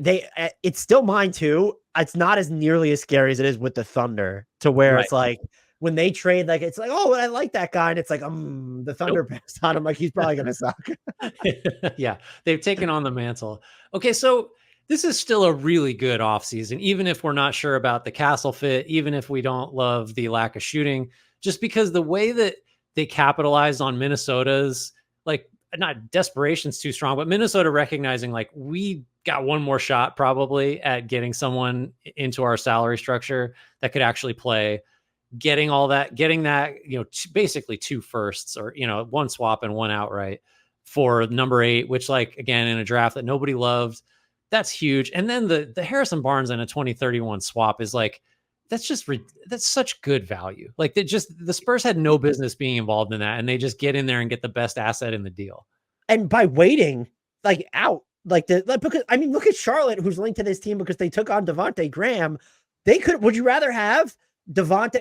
Would they wait? So you have New Orleans' 2025 second and Josh Green, and then you got but Reggie Jackson. Like, would you rather have had Harrison Barnes in that pick swap, or would you rather have Devontae Graham, waiving him, that 2025 second from New Orleans, and Josh Green? Like, that's a fair question, but the Spurs waiting out the market, that ended up benefiting them. That was a stroke of, like, genius. That's one of those moves where you're like, oh, maybe the Spurs do still have it, because they're just getting in on deals that they shouldn't. Like, where's everybody else on this? I get it. Like, not everyone's willing to take on Harrison Barnes's contract for a pick that far out, but, like, I don't know. And I mean, the other major thing to discuss is the Chris Paul acquisition. I like it. I think if you're it gives you this opportunity to see, like, well, what does Wemby look like as a pick and roll spam role guy? Like, that could be fun. And that's how Chris Paul is going to play. So I like the upside on that one too. Yeah. Well, I mean, everyone has cited this ad nauseum. They're like a plus 5.2 points per 100 possessions when Wemby plays with Trey Jones last year. That is now the standard for basically, let's say, at least like 40 to 48 minutes a game, because you have Chris Paul. Yeah. And there's a chance that, just like you mentioned it, if he can become more of a play finisher than having to be a play initiator or starter a lot of the time, will his catch and shoot 3-point percentage come up? Is this someone, I'm going to ask you, Grant, is there a scenario where his job now is not so much easier, but more streamlined on offense, that he just averages 30 points per game? Dan, you're asking the wrong guy about outlandish Wemby predictions. He averaged about 22 in 30 minutes per game. Now, maybe they still keep his minutes in check, which if he's only going to play like 30 or 32, he's probably not averaging 30. But, like, the Spurs could be involved in some, like, games that, like, they might be a play-in team. It's not outside the realm of possibility. No, I think what I'd say is, I would have picked him to be in like the mid to high 20s regardless, but his shot quality is just going to be higher. Like if you're swapping in 3 like roll man possessions or 3 pick and pop possessions for some of the other really difficult, like unassisted stuff that he was having to do as a rookie last year, the true shooting is going to be, it just has to be higher. Like, I don't know what ceiling I would like. Is he going to get above 60? Is it going to be something ridiculous for a high volume scorer? I don't know, but it's just, the Paul acquisition just threads the needle perfectly between, like, we still want Wemby to kind of like get to explore the space, because God knows nobody has any idea like what his offensive role ultimately is going to be. But also let's like have this nice safety blanket where if he needs an easy one. Like who's better at just like probing until you get somebody an easy one than Chris Paul? Even now, like that's still just, he's gonna give Wemby,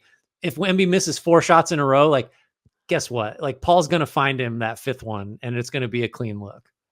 I guess my one question though is, to bring it back to the spacing, is do they have the proper spacing to capitalize on Wemby being in those situations to where he's not almost forced or compelled to stay on the perimeter? They're not any less able to do that this year than last. I mean, like, I guess if we're talking about their offseason, like we should knock them for really, I mean, maybe Barnes helps a little bit. He spent a lot of time in the corner for the Kings the last few years. Like that's something. I want to make clear, this is not part of my grade because he wasn't on the board. But is there any, like, would you have traded 4 and 8, or if you could have done number 4 and like the swap, or even just the 20, like one of those things you got from Minnesota for Reed Shepherd, would you have done this? 1,000,000%. Of course. Wow.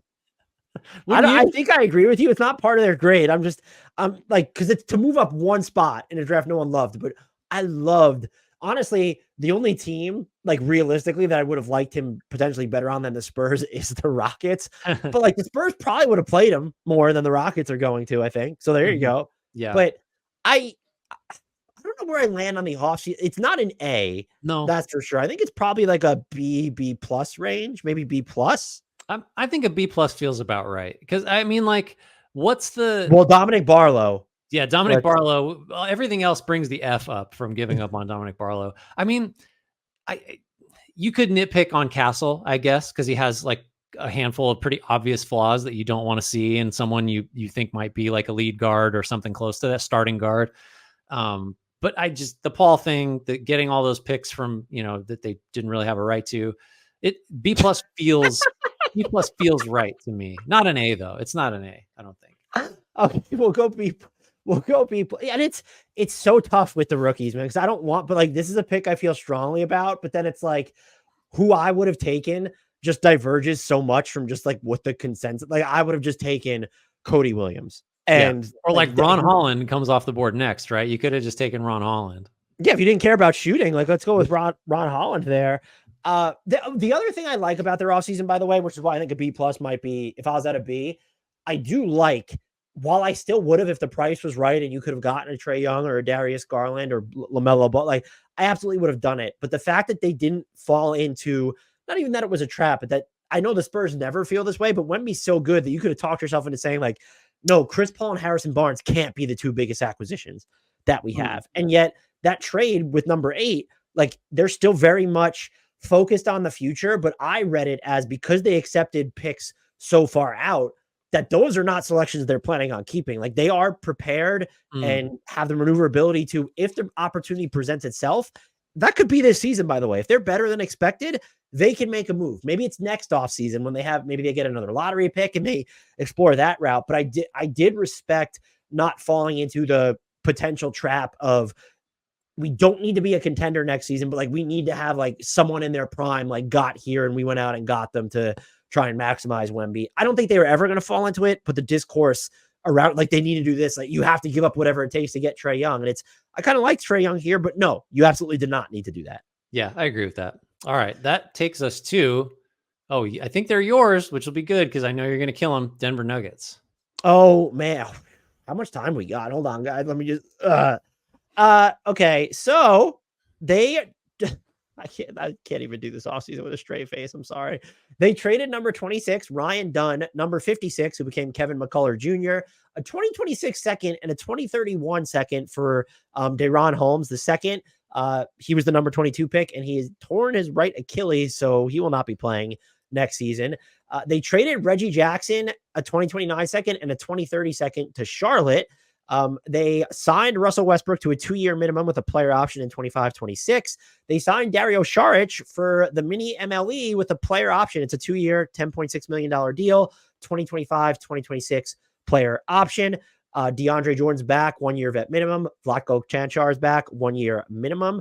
By the way, Grant, they lost Kentavious Caldwell-Pope. Did you know that? 3 years, $66 million player option in year 3. That's what he got from Orlando. Notably, they have 2 extension eligible players in Jamal Murray, eligible for the 4-year, $207.9 million extension. Has not signed it yet, which maybe that's just a matter of the two sides not linking up, but something to file away. Could still happen. And then Aaron Gordon's also extension eligible. We haven't heard a whisper of that at all. If he declines his player option, I think he could go to 4 years, $144.7 million as his max. Woo! So Grant, how are you feeling about this team's offseason? I know we're trying to wait until the end of our discussion to give a grade. No, don't do it. Don't do it. People are gonna tune out already. It's simple, right? It's not like you're a team that won a title 2 years ago. You have a starting 5 that is as good as any in the league. It's just all the numbers forever have except during last year's playoffs. Yeah, other than that. And you let a starter go over money. So that's an F. Like you let the cost of trying to stay as good as you could be prevent you from staying as good as you could be. The counter is, oh, the young guys are ready. Christian Brown's going to slot in there. Like this is, Caldwell-Pope was just not going to be worth the money. It's $66 million over 3 years is what it took to get him. Like talk me up from an F. I know I'm breaking with our sort of format. You're too high. We're going the same direction, right? We don't need to pretend like there's a lot of nuance to this one. No, and it's my whole thing is too, is that I want to know then if anyone has a case for why this offseason was good, average, or better, what is it? And so the two things that I think those people, insofar as they exist, would point towards is the young guys are ready. Maybe Christian Brown might be better defensively next year than KCP is. I'm open to that. You could have had both. Sign him and trade him later if Brown is better than him. Right. And the other thing here is they might say, well, if you're into the second apron for 2 or 4 years, like all this stuff happens, you figure it out later when your window is right fucking now. Yeah. And the other, I guess the third thing that they might be able to, I don't really know if this would make it frame in like a positive light in any way. But if you thought KCP was like going to slide and wasn't as valuable come or through the regular season or come playoff time, I'm open to that idea. I think he becomes super valuable in the playoffs because he's someone you need to defend from beyond the arc. And that would circle back to trade him and figure it out later. And other stuff, by the way, nothing they did makes up for it. The Reggie Jackson deal that we destroyed last year turns out to be even worse because it cost them 2 distant seconds to get off. The Dario Saric thing, who was giving him the mini MLE with a player option? And while I'm open to the idea of like, oh, well, this is like a very interesting backup big, he will stretch the floor a little bit. You could use him in similar ways. Maybe a mini facsimile of Nikola Jokic. I get it. Okay, but now you've added Russell Westbrook into the equation, which charitably, the best way to frame it is a questionable move. And for all this talk about like, well, look at some of the stuff that he could do. It's, well, I guess we're assuming he's going to play a ton with Jokic, and we're just assuming Michael Malone is not going to change his staggering patterns again at all. And like, that's like, now you're getting into, so Russ is going to play minutes with Peyton Watson. And then if you do want to play him with Dario Saric, how does that work out? And like, are you going to get enough spacing for a team, by the way, that probably didn't take enough threes? Like, how much are you putting on the shoulders of the Nikola Jokic, Jamal Murray 2-man game at this point with the current roster setup? And this is just like a summer of terrible asset management.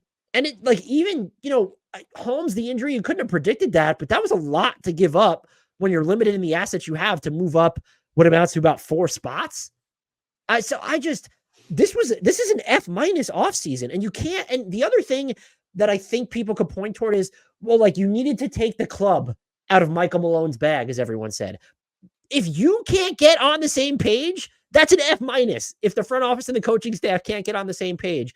And by the way, unless he was just blowing smoke, Michael Malone at his exit interview talked a lot. I think it was his exit like the end of season interview, talked a lot about maybe leaning on the starters too much towards the second half of last year. If you go back, the Denver Post had this nugget, Grant. Hunter Tyson and Julian Strother, and I think who was the other one? Third young guy played. Was that Pickett? I think it might have been Pickett. Played a combined 32.2 minutes combined of non-garbage time, like over the final 43 games. So Michael Malone talking about the team being gassed, like made me okay, like, oh, this is someone who might now be prepared to develop the youth while also trying to prioritize winning now. It's not even just the Kentavious Caldwell-Pope move to me. It's just so uninspiring that this is what they did. And then they threw like what could end up being a pretty big ass grenade into the equation with Russell Westbrook. Maybe it works out, but I'm sorry. That's a matter for the regrades. You don't get to assume on team number 11 or whatever it is for Russell Westbrook that he is going to change or is going to be better. The standard is the standard now for his non-star minutes. And the standard has shown that, okay, he'll have his moments, but it's imperfect, to put it kindly. And like, you're already a team that doesn't have great spacing because you let Kentavious Caldwell-Pope leave. And it's not, I know you weren't taking a ton of threes, but like to have someone you could guard opened up things for a lot of all the off-ball stuff that you want to do. This is a shameful offseason by the Denver Nuggets. And it could have been like, you could have figured it out later. If you thought you couldn't be in the second apron, you could have moved him in the middle of the year. And if you did this too, because of the Zeke Naji extension, which you and I, by the way, did not like destroy. And our question was, we basically said, well, they need money to use as trade matching, but why is it so long? And like that holds true now. And finally, I'm sorry for going so long, but this is just, you don't get to play Nikola Jokic is 30 years old. The time to keep winning is now. Yeah. But the other thing here is, what did they do with this flexibility under the second apron? They used a mini MLE on Dario Saric. That's not worth it. I'd rather have KCP and be in the second apron. And by the way, guess what? You might also still have Dario Saric on the minimum had that happened. And two, like, what other moves did they make beyond that? It's just, you could say, well, maybe they'll do something at the trade deadline because now they can aggregate. Bullshit. They have to do it first before I'm not leaving open that possibility. And by the way, I have another thing. They've been so inconsistent with the messaging of how they justified this. First, it was kind of about the shorter term, but then it was about the longer term or vice versa. Pick a side to be stupid on. Either way is dumb, but like pick a form of dumbassery here, please. Yeah, to try not to be quite so versatile in it. I just think I don't have a lot to add. I would just say I have not yet heard the argument that there was any downside, like a realistic downside that actually buy, of not just paying what it took to keep KCP and letting the team sort of decide whether he needs to continue to feature as a starter or it's time to move him, because the market told you what he's worth. And then you which is like something like $20+ million a year. Like that's someone you can trade for positive value. And the last thing is you look at what other teams that are somewhat similarly situated to Denver have done. Like now Boston's a little bit of an outlier, but they're giving Sam Hauser and Peyton Pritchard money. Like they're giving these guys contracts. The Suns are giving Royce O'Neal and Grayson Allen deals that like are, those guys matter, but they're also like, well, maybe we can trade them if we're hamstrung. We need salaries in this range to move. Like, why is Denver different? Like, why not just treat KCP like Royce O'Neal if you want to frame it that way? Like he's valuable that way. I need the case to be made to me for why there was any logic to just specifically the KCP thing is like almost the only thing I'm grading, which is, so if you want to go F-, I'm with it. Can we go F-? Well, and I want to make this clear one more time, is if we have to go back in a year and we see that, let's say Peyton Watson, Christian Brown, and Julian Strother all just popped.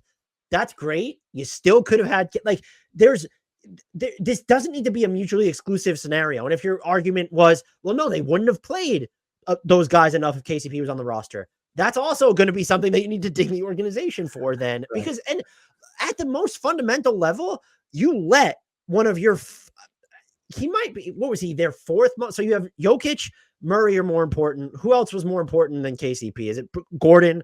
So he might have been your fourth, fifth at worst, most important player. And you got nothing. for him leaving. You got nothing. And so you could have maybe signed him, Christian Brown and Peyton Watson break out. And by the way, this isn't part of the grade, but it makes you a little bit uncomfortable about, well, what's going to happen with Aaron Gordon next year? They're just going to decide like, no, Peyton Watson has to be ready. Right. And like, there's his replacement. So that's really like something that makes me uneasy. And my final thing to you is,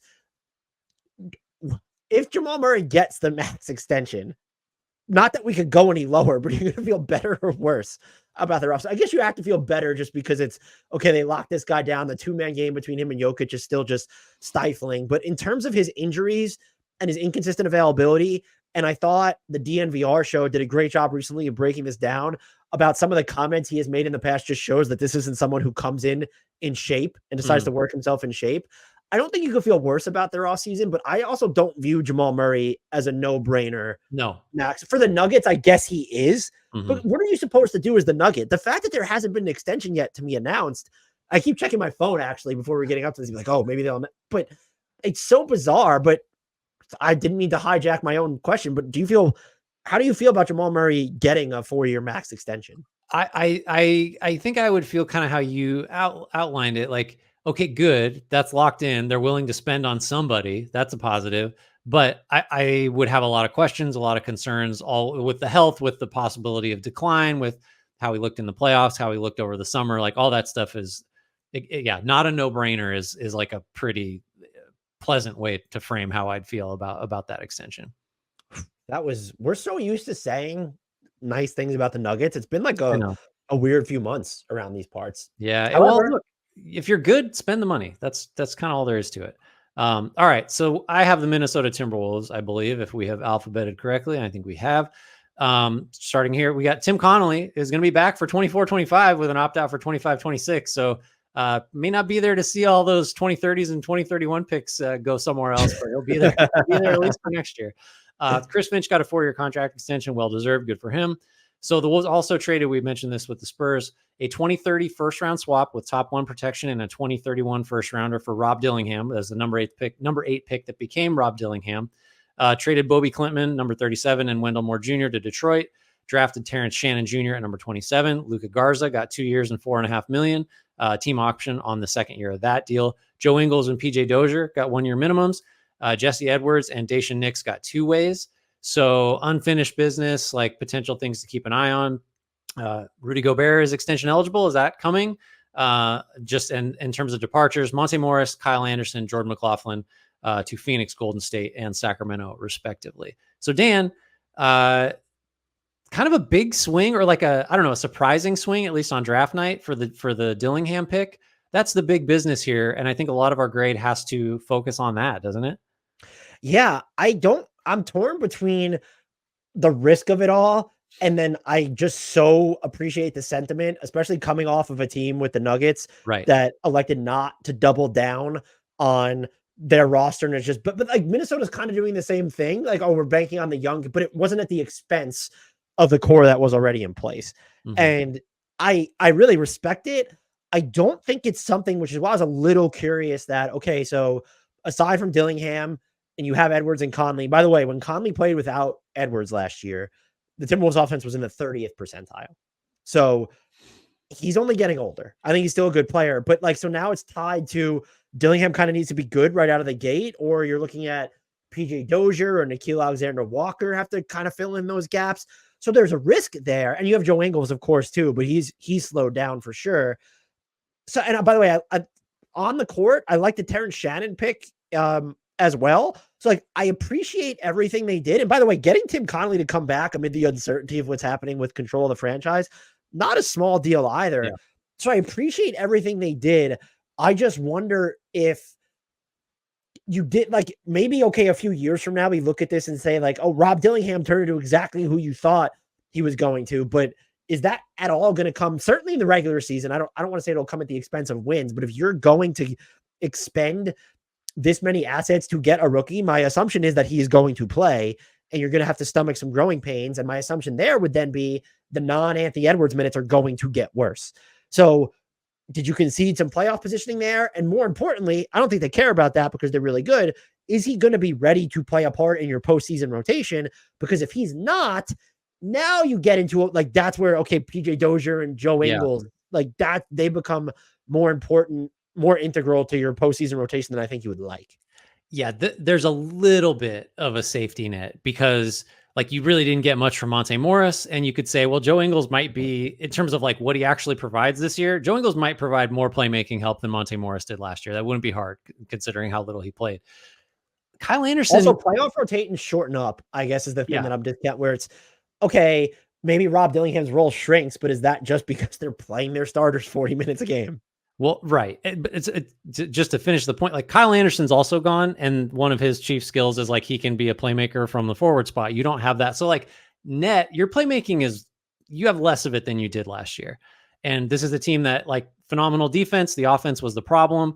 I think that's a risky game to play. Now, if Dillingham, the Wolves must believe that Dillingham is at worst a really good high scoring sixth man that gives back a lot on defense, then they don't care about that because their defense behind him is going to be really good. Like that, he has to at minimum be a really good bench scorer who you can give the ball to as a second unit leader.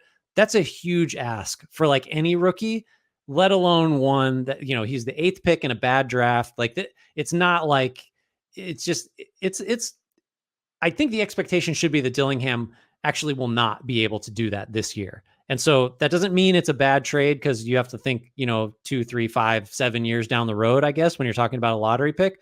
But for where the Wolves are now, like that's a huge, Conley just cannot play as much as he did last year. I don't think.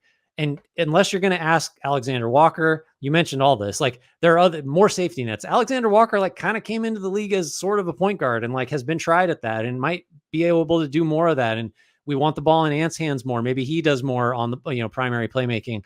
There's ways to go. It's just such a high risk move if you care about the end of the decade, which maybe that's the thing to talk about, is like, I don't think the Wolves do, because they know this team will not look like it does today in like 3 years, let alone 6 or whatever. So maybe that's how we could view the Dillingham trade as like a positive, like for sure.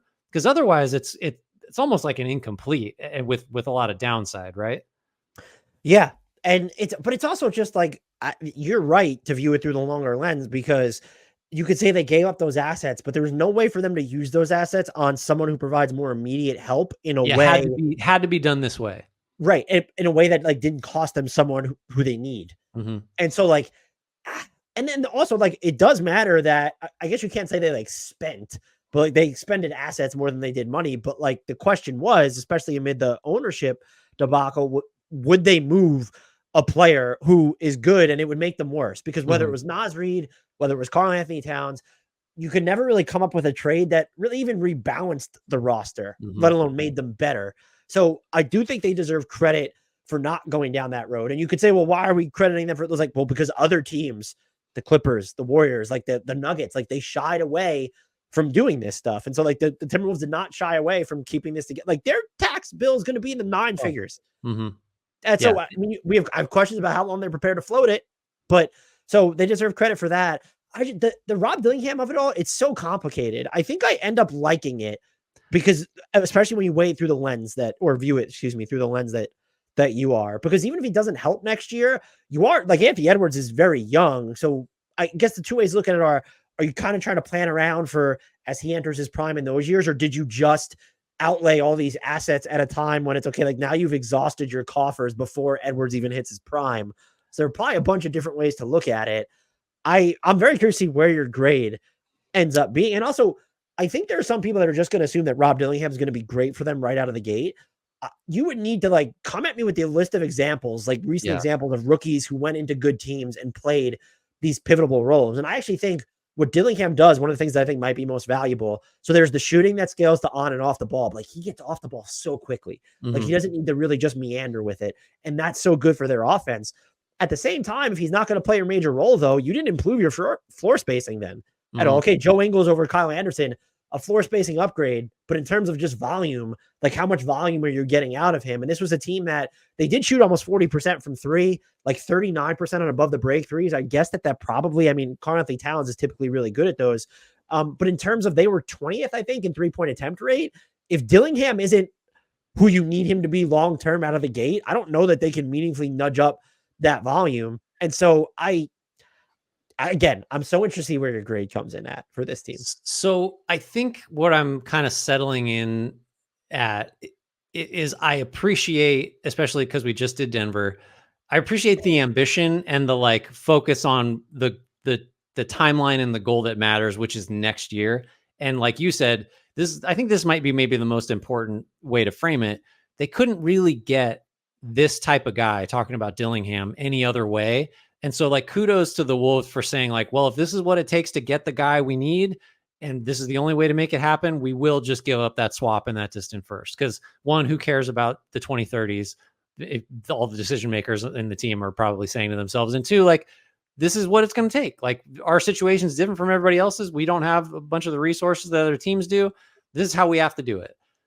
That's separate from saying Dillingham's definitely going to be good or great or what they need him to be. This is just the only recourse they had. So I respect it, right? Like, I think to be consistent, we have to say like, good for you guys and skew positive. The other thing I was thinking about is, if all this results in is Anthony Edwards has to be on the ball more, like, isn't that the end game with this team anyway? You know, like, isn't that where you hope to have to go, where you play different, you play lineups like, look, okay, I hate to do this, but he's getting all the Michael Jordan comparisons. He's not Michael Jordan. Some of those Bulls teams started Ron Harper at quote unquote point guard because Michael Jordan and Scottie Pippen could do the ball handling stuff. Like, if Edwards is that type of lead guard, maybe you get away with like something other than a conventional playmaker next to him. And maybe this is the year you start fast tracking that development. I guess where I would have pause there is like, I'm at the point where I want to see Anthony Edwards' role get easier, not harder, because unless his shot selection is just, okay, he's great at making difficult shots, but can we get to a point where like that doesn't need to be the offense, and can we get him easier shots? And the theory behind Dillingham long-term is like, oh, he should be able to do that. I just don't know. That might not be a this season thing. And you just said something that made me think of this too. When you were talking about they didn't have any other recourse, they were almost too good. Like, you couldn't do what the Bucks did. Like, why couldn't they have been the team to get Gary Trent Jr. at the minimum?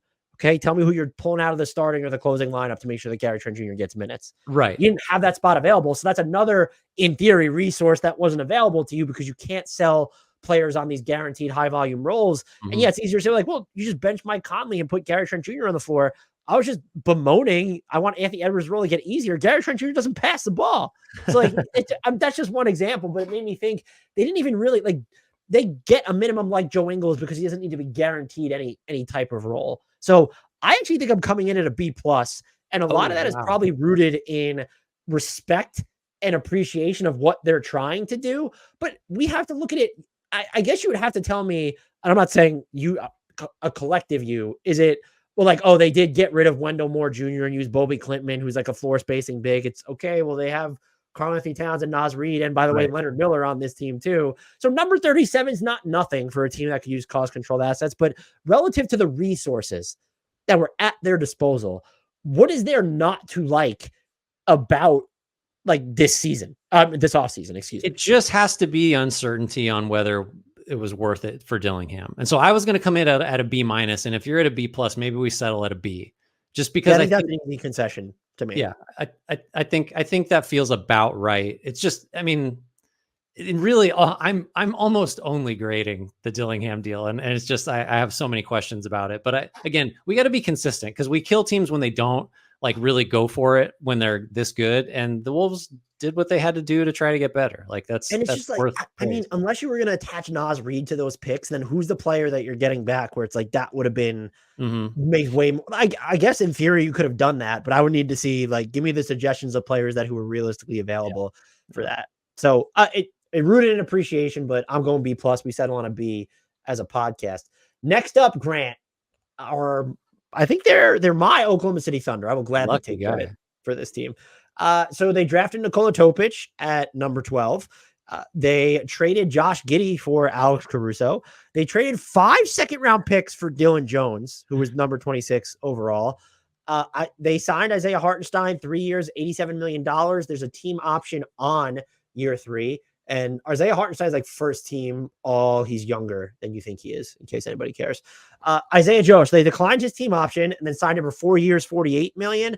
and there's a team option on that final season. They did the same thing with Aaron Wiggins, declined his team option, then signed him for 5 years, $47 million with a team option on that final year. They basically, there was a couple of transactions involved, but they turned Lindy Waters III into AJ Mitchell, who was the number 38 pick.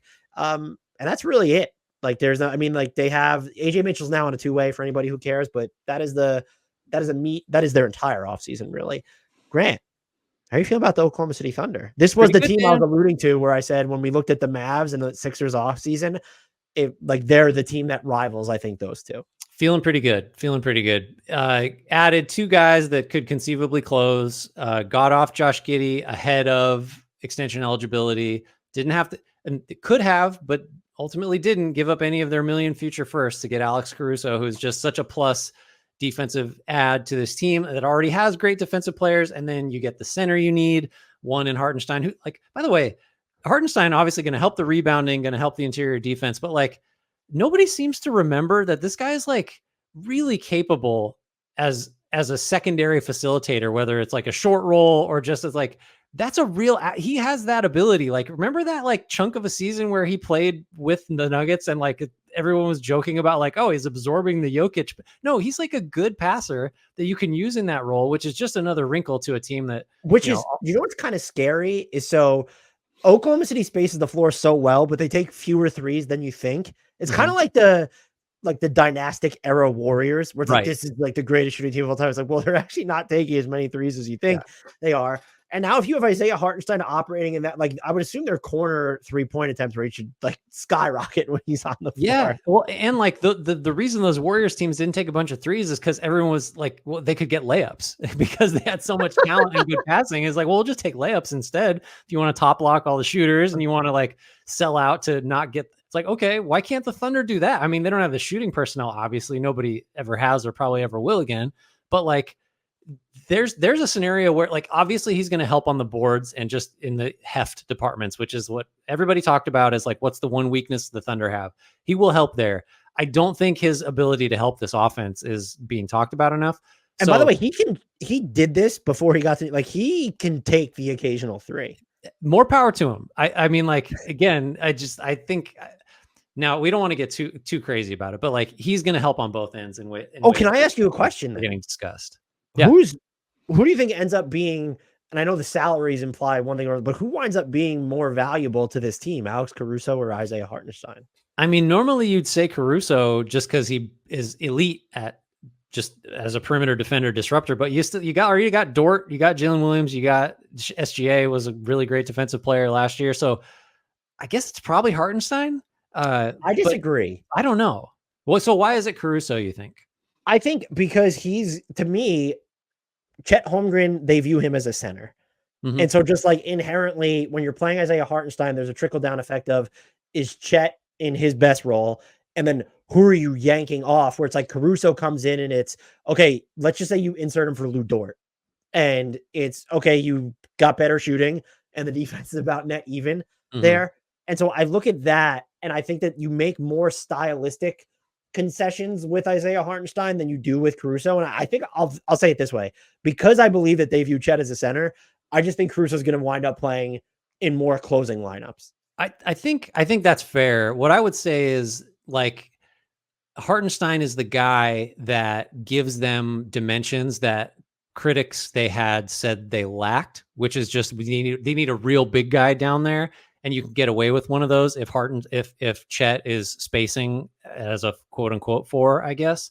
So I just think Hartenstein allows them to be different than they were last year, whereas Caruso kind of allows them to be, maybe depending on how you view him versus Dort overall, like a slightly better version of of the same thing. If that, you know what I mean? Like, so yeah. I guess the case for Caruso is that just like that dude's just better than Lou Dort and in the ways that really matter for the Thunder. So you could be right. I just think Hartenstein adds, I think they sought him so vigorously because he like gives them a chance to be different in ways that will matter against certain teams in the high stakes games they want to play. But that's all to say, they got both. They didn't have to choose. They got both. And then they get the extension. Did they have to give up to get? Hold on. Let me, not any of them. Not Carry any the of 2. them. Yeah, none. And then Wiggins and Joe, those are just like, if you wanted to criticize the Thunder for like, they don't have enough mid-tier salaries to trade on like good players. Like, okay, well, there's two guys that are actually really good, and now they're trade assets. Like, what are we doing? This is an A+. Like, we can't go anywhere else, can we? The only critique I have is my actual biggest worry for them was not what everyone else's was. I thought they needed another like shot creator type who wasn't Josh, like someone who could space the floor, but also set up people and had more. It wasn't just a straight downhill type of playmaking or shot creation. It was had some directionality, jiggle and joggle. My whole thing is though, we're just going to sit here and pretend that J-Dub's not going to get better after he just got better from year one. And like the bar for him from year one to year two, it wasn't the typical, oh, this dude, like the bar was so high already. And you saw some more of that directionality from him. And I think the playoffs, like I view it as the fact that he had to go through those playoffs in year two. I'd be terrified if I was the rest of the league for what he's going to come with in terms of counters. But aside from that, I also believe that Chet Holmgren can do more stuff and that there's the just going to say, I feel like it's a little hot takey, but I think Chet has like way more in his bag as a play starter, like initiator than we've seen so far. Can we get out in front of the, like, they need to throw the ball in the post to Chet and let him punish mismatches discourse though? It could come in the form of like, no, let him get to his floater off of drives more, and the space is going to be open. Or can he do the Porzingis stuff where it's like catch the ball face up and just fire off a jumper because hey, he's fucking taller than almost anyone else. And yeah, it'd be cool to see him like develop like sort of the turnarounds and the fadeaways more. So I'm with you. I just don't need to see, they're not going to do it, but they're not going to like, put Chet at the elbows and let like 12 seconds. Like he's not trying to back down people, even if he got a little bit stronger. So I think he could improve, but if I had to pick an area of concern, and you could say that, well, Aaron Wiggins provides like a little of that, but it's just like getting to lineups. This is what's specific about it is you need that shot creator to fit in what profiles as their best lineups. Aaron Wiggins is very good, but like, he's not someone that you're predominantly going to close with. No, I don't know how you critique them for like, that's just me splitting hairs. And it's, if you want the solution, it's probably on the roster in the form of Chet Holmgren and Jalen Williams. We didn't even mention, and this isn't an offseason thing, but we didn't even mention Cason Wallace. That dude's going to get better. Like, I don't know what, but several somethings. So he doesn't look like he wants to fill that role. No, but like, I don't know, maybe he can. Like, it's very possible. He may not have to. And by the way, do you know the answer just might not play this season in Nikola Topic? There you go. Who, we can't grade the pick. Like I think it was a very nice flyer for the spot. But do you remember when we were talking about it? And I said, from what I've watched of him, I don't know if the outcome is this, but there's just like mannerisms when he's on the ball that remind me of Shea. And I'm like, now this dude just gets to play or learn from Shea. Like, what are we doing here? It's an A+ is what we're doing. That's what we're giving him. It's the skateboard kid is standing the Thunder again. So commenters can get mad about that accordingly. It was, so what do you think? Like B-, C+? Yeah, give or take. So A++ for the Thunder. All pluses, maximum pluses. Plus with the little like repeating sign over the plus. Portland Trail Blazers are next. I'll take them. They're mine. They're yours. They're everybody's. Drafted Donovan Clingan at number 7. Traded number 14, which became Bub Carrington and Malcolm Brogdon, and a 29 first rounder, which will be the second most favorable of their own, Boston and Milwaukee's, to the Washington Wizards for Denny Avdia. Very interesting trade. Traded number 40 which was Oso Ighodaro for number 52, which is Quentin Post, which they traded for cash. I think the Warriors ended up with Post, by the way. They did, which was funny because they traded that pick initially, and then it ended up back to them. Circle of life. Picked up Delano Banton's team option. Devontae Graham is on board for a 1-year minimum. Signed Justin Minaya and Bryce McGowan's to 2-ways. So, Dan, what are our thoughts on the Portland Trailblazers? You want to start with drafting the 14th center for the roster, or this really interesting trade that got them Denny Avdia, but at what cost? I will say I would have to go back and edit some of my thoughts I had on Donovan Clingan pre-draft. I like him a lot better now, but this roster is just so confusing to me. And I understand they're rebuilding, so it doesn't necessarily have to matter. And I think they could. Is this a team, or is it just me? I don't know if I've talked to you about this. Could they be like sneaky good defensively if everybody's healthy? Because you have Clingan, you have Ayton, if Robert Williams III is healthy, plus Grant, you have Thibault, you have Denny Avdia now as well. Delano Banton, they picked up his team option. So you're still relying on Sharp and Scoot, which could hurt you. And then Simons, of course. But like if Sharp or Scoot specifically get any better on the defensive end, I look at this team and I'm like, maybe they blow it up if this happens. But if you told me they were 15th or better in points allowed per possession, I don't think I would push back against that. Am I out of my mind? No. I think, I guess what I would say is if they are really good defensively, it's either a really good sign or a really bad sign for their young guards, because it either means that, oh my God, like Scoot and Simons and Sharp are all guarding, or it means like those guys aren't playing that much because that's the only other way. Because point of attack, based on the track records of all three of those guys so far, point of attack defense is going to be an issue. And I don't know, maybe all the backline help and like the Thibault and Avdia can compensate for that. But like, there's Monty Kamara too. I didn't mention him. Jesus, you didn't even mention Kamara. This team has massive defensive upside. It's just like, is it a good thing if we see it? There's one iteration where Billups even going to be the one to tap into it. I still don't know what his guiding principle is as a coach. Nobody does. Yeah. So you're just grading, if we're being fair, is the only thing we're grading basically. That it's not the only thing, but like you can't. Do you call Klingon a home run or a bust? I don't think you could go either way. And so are we just grading the Denny Avdia trade, which is one of the most, maybe the word's not baffling, but for me, it's the Rubik's cubes of trades. I'm trying to figure it out still, and we're months removed from it. So I was just thinking, I was writing something earlier today about the Wizards, and I've decided I just like it for the Wizards because it's extremely future focused and it aligns more with what I think should be an extremely future focused, like overall team approach.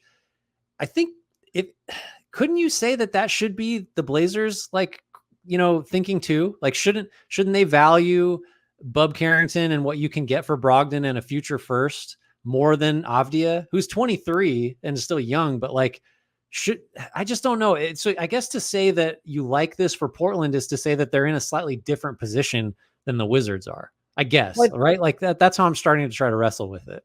I think they are in a different position though, because the Wizards were working from a completely barren position in terms of having that cornerstone. And even I love Bilal Coulibaly, and we don't know enough about Sarah Carrington, but they can't sit there and say, okay, Scoot Henderson is still considered like this directional tentpole type prospect, as he should be, until he proves over a course of multiple years that he's not. And I think it'd be different if Denny Avdia was Paul George, in the timelines but he's 23. The contract is great. Maybe you're worried about extending him off it at the end, but that's 4 years from now. And I also took it to mean, and maybe this is a misread on my part, but he kind of feels a need now, if you believe that he could play the three. But I also took it as, well, they're going to be more open to moving Jeremy Grant this season. Avdia's been sitting there.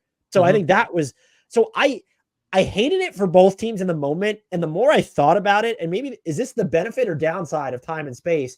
I understand it, even if I don't love it from both perspectives. There's also the factoid of I'm perennially higher on Denny Avdia than probably anyone else in existence. But I wonder if the reason this has been such a hard trade to sort of get on firm footing with is because it's actually just good for both teams. And that so rarely happens that we just don't know what to do with it. I think maybe that's kind of where I'm leaning now, is I totally get it from Washington's perspective. And what you just said is getting me even closer to understanding it from Portland's perspective. I think it might just be, so I guess then I would view it, as I'm coming around to it now, as a favorable trade for the Blazers. I think it's a C+ as it stands now. And maybe it's even better if Carrington's not any good, or if the Wizards can't get a first for Brogdon. There is some uncertainty about it, but I love Avdia. I just feel like, and he makes more sense because you're right. The Blazers are not at the same, they're both rebuilding, but the Blazers are at a very different phase of that process than the Wizards are. So getting the quote unquote older guy, I think, it's defensible. Now, the thing that I have questions about is Denny Avdia hit his threes last year, wasn't take enough. And this is not a team that improved its spacing. If anything, it got worse because you got rid of Brogdon.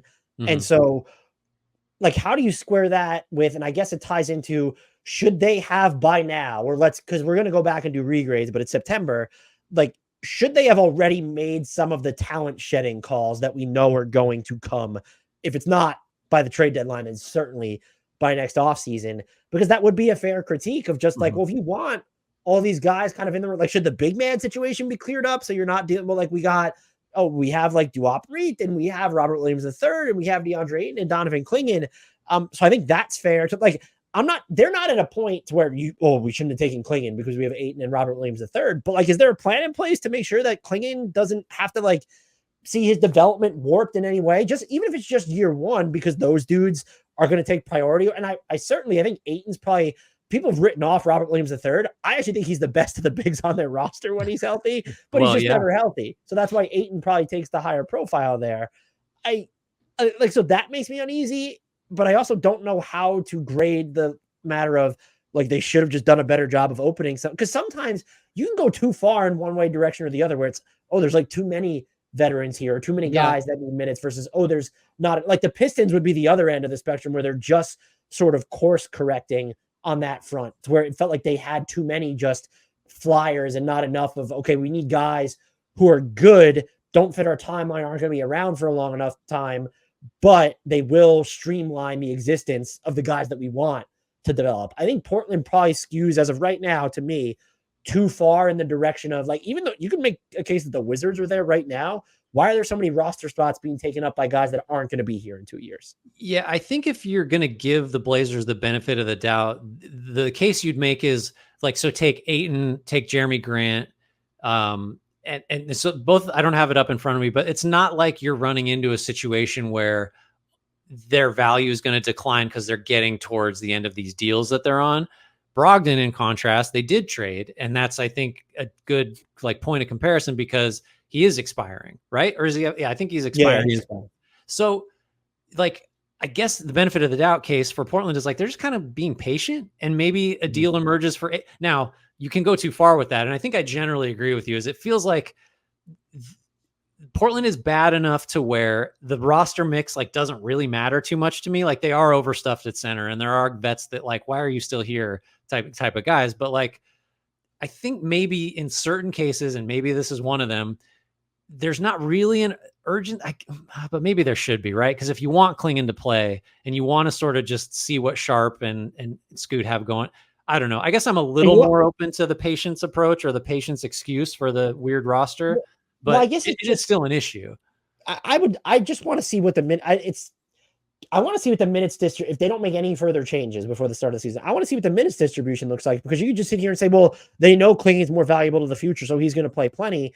Coaches don't always think in those terms, right? Like, especially guys like Billups, who might want to keep a job that like he doesn't exactly have a stranglehold on. There's like maybe one or two coaches whose seats feel less secure than Billups is right now, like Willie Green, just off rip because of the Pelicans' expectations, and they're kind of getting to a point where it's like, well, what else are we changing if no one wants to trade for Brandon Ingram? I think I kind of end up in like I'm thinking like B minus range. Is that too high, too low? B minus sounds good to me. I like the Avdia trade. And I guess the Clingan pick is probably at worst, we just sort of can't grade it, but like just the surrounding roster, I guess, kind of makes both of those moves seem a little weird, like weird enough to where we see the upside. We see like nothing terrible went down, but like we can't go crazy in the B+ or A range. So B- I'm good with. Yeah. And so for anyone who didn't listen to the grading criteria, that is above average. If you've just choppered in for this section, good grade. Good job, Blazers. This team is my team. Oh, my Utah Jazz. This is really unfortunate that I'm taking ownership of them this offseason. Drafted Cody Williams at 10. I suddenly feel better about the Utah Jazz. Drafted Isaiah Collier at number 29. Drafted Kyle Filipowski at number 32. He signed a 4-year, $12 million deal, the first 2 years of which are guaranteed. They signed Drew Eubanks for some reason to 2 years, $9.8 million. Only year one is guaranteed. That was more money than I thought Drew Eubanks was going to get after how he played in Phoenix last year. They traded Chris Dunn on it ended up being a 3-year deal to the Clippers for Russell Westbrook, who was bought out, and they got a 2030 second round swap, as well as $4.3 million in cash. The big one, Larry Marketing, the renegotiate and extend is done. So the salary has increased from 18 something million to the max of 42.2. So about an increase of 24 million and change. That's the max next season. And then he added an additional 4 years at 195.9 million. That was less than he technically could have received over those 4 years. And there are no options in that deal. They signed Shvi Mikhailuk to 4 years and 15.1 million, but only year one is guaranteed. When I saw that number, I was like, okay, this is like classic NFL reporting here. Right. 15. They signed Johnny Juzang to 4 years, 11.4 million. Guess what, Grant? Only year one is guaranteed. Any notable exits here? They waived Darius Baisley. They waived Kenny Lofton Jr. They waived Omer Yurtseven. Grant, how are we feeling about Utah's offseason? I feel like anyone that's heard us talk about them should understand that we're sort of conflicted. I love the Cody Williams pick. I even really like the Isaiah Collier pick just because of where he was sort of viewed, before last college season started. Like, I don't know, was a top 5 type guy. Smart people love the Filipowski pick too. Sure. I think all 3 of those picks are great. Again, we're not going nuts over the draft. Drew Eubanks. No, I'm going nuts over Cody Williams. He finished atop my big board. Drew Eubanks is obviously, I'll answer your question, on the roster for when they trade Walker Kessler, who they don't care about anymore. We don't know what to do with the Jazz because they gave Markkanen all this money, which I think he's probably worth. I'm fine with him at that money. It's difficult to determine how the Jazz can be in service of their young players and also make it make sense that they gave a mid to late 20s guy that's not an all-star, hasn't been one yet, that kind of money. I guess maybe if you're going to give them a high grade, you would have to say this is all still just an asset management exercise, and Lauri Markkanen is a positive asset at that number, and that is how the Jazz are viewing him, as opposed to we're going to build a winner short term around him, because that just isn't what's happening with the rest of this roster. So there's a weird overall disconnect, right, that we sort of have to figure out how to make sense. Yeah, I don't know whether I'm I guess kind of neutral. I love the Cody Williams pick. Like I said, I guess the case comes down to, do you think that did they do enough to ensure that they won't have another year like they did these past 2 seasons where they become so good for this pocket of time that they then kind of have to hurry up and tank around and after the trade deadline? It's just not enough. You're going to end up with, the 10th overall pick or the 8th overall pick, whatever it winds up being. My counter to people who are concerned about that, and it's also countering myself because I feel like I'm concerned just because Will Hardy's a good coach and they have some good players. This team took one of their 3 good defenders and traded him in Chris Dunn. And now it's, who's their best perimeter defender? It's probably Taylor Hendricks. I'm open to the idea that it will be Cody Williams. They still have Walker Kessler on this team, but those 3 players does not make a league average defense. The Jazz are probably going to be in the bottom 3 defensively. I'd imagine that's going to be enough to, I think, lose them a bunch of games. And the upside of having Markkanen under contract is you don't want to do anything that he's gotten paid, so it doesn't matter too much, but you don't want to cost him all NBA or all-star eligibility by not playing him enough. Mm-hmm. Now you could just do whatever the hell you want within reason of, you also don't want to nuke his trade value where it's, why did Markkanen only play in 53 games last year? And it was he had a sprained supercalifragilisticexpialidocious tendon or something is listed on the injury report. So then teams would know that as well.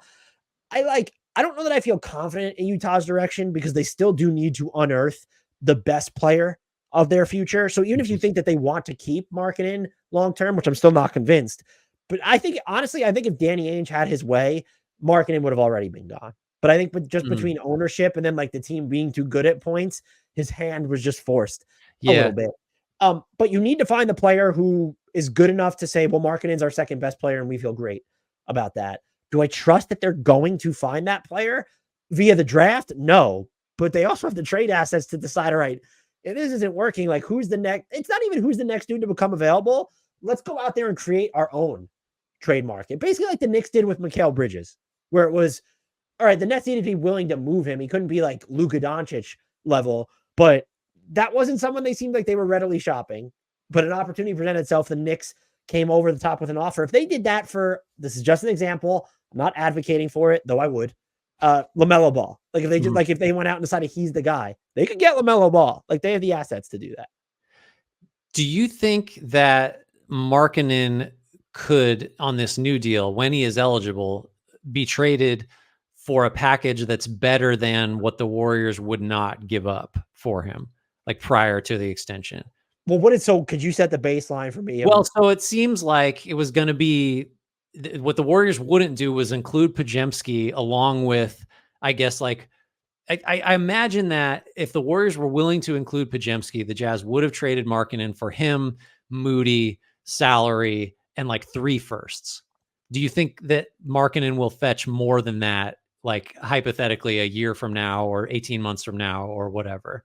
Because if the answer is yes, or like even a maybe, then suddenly the market and renegotiate and extend is like totally makes sense because you're just preserving the asset. Even if it's like, what the hell? Like, all these young guys, like marketing is going to make us too good. All the points you raised. I think I'm just trying to find the logic in it. And I think if your answer is yes to the question, then we've sort of found some.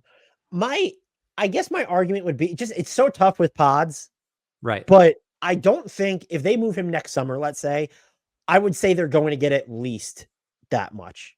Like Even if you say like at least something that's 3 comparable. firsts and whatever, right? Like then it's still So I'll defensible. frame it this way, because it doesn't sound like the Warriors are willing to go to 3 firsts, but Yeah, like or pods, like I think so. If you did pods, Moody, and 2, like, so let's say the equivalent of 4 first-round picks, would that be fair? Or do you sure. think it's a little bit more than that? I would say that he would probably get at least that much next summer, would be Like my guess. two young guys, you're gonna have now you got more salary filler, but like 2 young guys, 2 firsts, and whatever it takes to make the money match. Or like the young guy and 3 firsts type deal. That's a plausible return for marketing, right? Especially if he has another year as good as the last couple. I guess, right, that's plausible, but are they punting on another opportunity to be as bad as they can be? Great question. Yeah, yes. because they did it once and maybe it cost him Wemby, maybe it didn't. If you do it, if it's this now, it'll be a third year. Last year didn't matter because the draft was bad, but I don't know. Maybe it cost him Reed Shepherd. Who knows? If you do it a third year and it costs you Flag or Bailey or whatever. And I guess the way to look at it though would be if it costs you a top 5 pick. Yeah, it might. Well, but they could be looking at it this way though, Grant. How many teams in the West are you prepared to guarantee that they're better than if they leave the roster alone? Like 1, maybe. And that's if Portland tears shit down. Yeah, if your question is guarantees 0, I mean, like that's kind of the answer. So then it's okay. Now let's go to the East. How many teams are you convinced are going to be worse than Utah? So definitely Washington.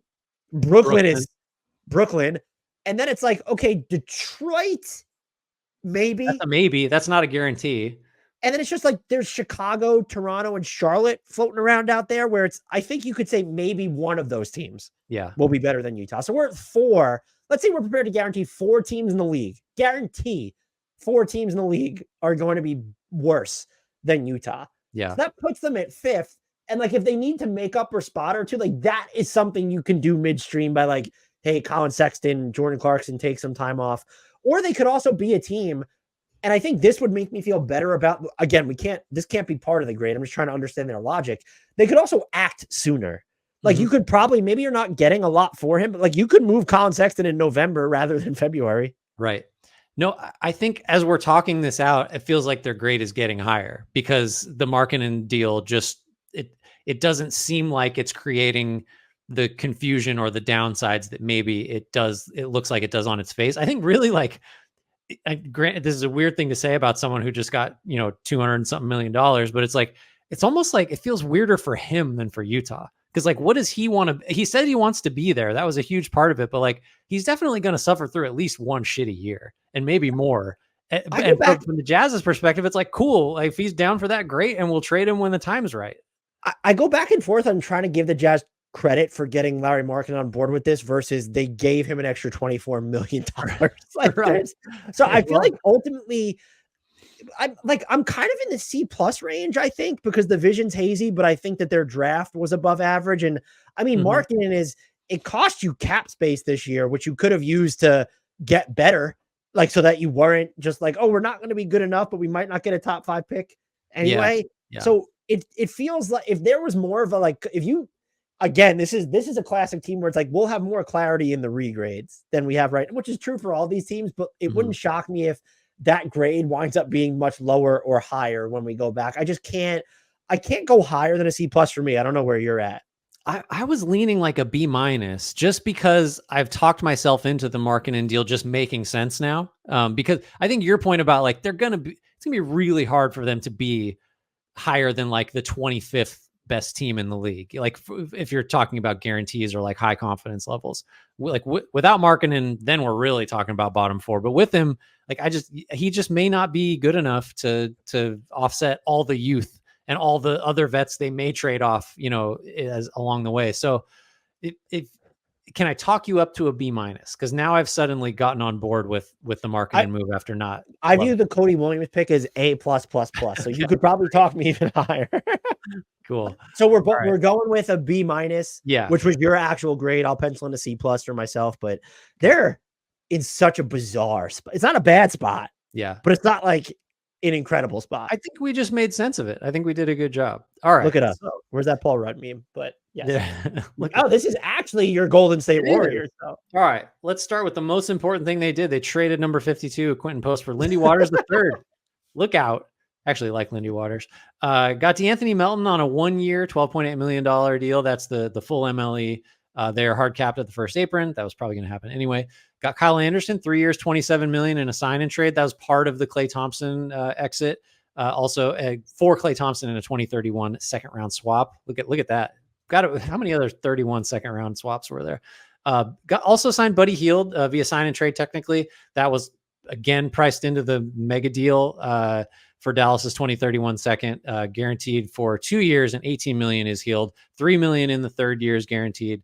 27-28 becomes player option. Steph Curry. I'm sorry to interject. Is Buddy Hield like a closet mass murderer or something? Why is that? I mean, I know we went through this with Malik Beasley and Gary Trent Jr., but that is like zero leverage type shit that he got. I don't know. I mean, we'll talk about it as part of the grade. It's hard to understand. Steph Curry, $62.6 million, 1-year extension. That'll be his age 38 season. That's so now officially signed through 26-27. Signed Reese Beekman and Daquan Plowden to 2 ways. Gone, Chris Paul. He was waived. They couldn't find a deal for him, so just didn't ultimately get anything for him. Klay Thompson also gone. Obviously, Gary Payton II. They picked up his own $9.3 million player option. So Dan, team looks a little different. Got 3 rotation type guys. Klay Thompson gone. Buddy Hield, maybe a replacement for him, maybe not. I'm curious to your thoughts on that. What are your initial, what I guess maybe the question is, what move or moves are you focusing on here mostly as you're thinking about the grade? I mean, this is the classic. You have to look at everything. I think the biggest one is, so Steph wants to be there, even if you're bad, butts in seats. That's great for them that he signed the extension. I think that it might be better. Okay, so what do I view as the next most impactful move? I think it's DeAnthony Melton. Mm-hmm. We need to see what his back is like, but it's a 1-year, $12.8 million deal. So that's the full MLE. What that does is this. So you saw the flexibility of he just comes off the books, but like with his non-bird rights, 120% of that, like you could also just re-sign him. So it's not, like, why couldn't you get a second year attached to that? And it's like, they don't need it. That's why. So I thought that was actually like kind of what flew under the radar a little bit. Not just DeAnthony Melton is good, but the Warriors set themselves up really well. And just in terms of what I think this team can do defensively now, like adding Kyle Anderson, adding DeAnthony Melton, not having Klay Thompson in the rotation, but you do have Buddy Hield, so that might be a little bit of a wash. You know what you have in Trace Jackson Davis. Draymond presumably won't be suspended for a quarter of the season. I feel like they could do some really interesting things defensively. I have questions. I think Buddy Hield is valuable as a floor spacer. DeAnthony Melton, again, as just someone who like plays his ass off on defense and then doesn't need the ball on offense and will hit threes. That could work. I really like Lindy Waters III. Like there's a motion shooting element to what he does, and he can get to his spots inside the arc as well. I don't know if they plan on playing him. They gave up a number 52 pick that they ended up purchasing back because Quentin Post is on this team right now. I did not include that in the sheet. So I mean, I'm more curious to hear your thoughts than my own, but what do you view as the biggest, like emotionally losing Klay Thompson is the biggest move, but like what's the most impactful move that will impact how they play on the court? Well, I think, I don't know. You have to, the macro question is really what I'm fixated on here. And to talk about that, you have to go down roads that the Warriors didn't, which is like they made a play for Paul George before he ended up with the Sixers. And they were very much apparently in on Lauri Markkanen, didn't get him. So all of the acquisitions, I think, go ahead. I have a question. Yeah. How much credit do we, because I think part of the grade has to be like, how committed are they to making the most of Steph's remaining window? But how much credit do you give? Because they went after Paul George and Lauri Markkanen, but was it in a way that they were serious? Because when you kind of look at some of the offers that were floating around there for Lauri Markkanen, it was sort of, they don't want to include pods and they'll give you 2 first-round picks. It's like, all right, like, what are you sending out at that point? And so is this more for PR that they try? Steph, we tried, but Utah wouldn't trade him to us for a discount.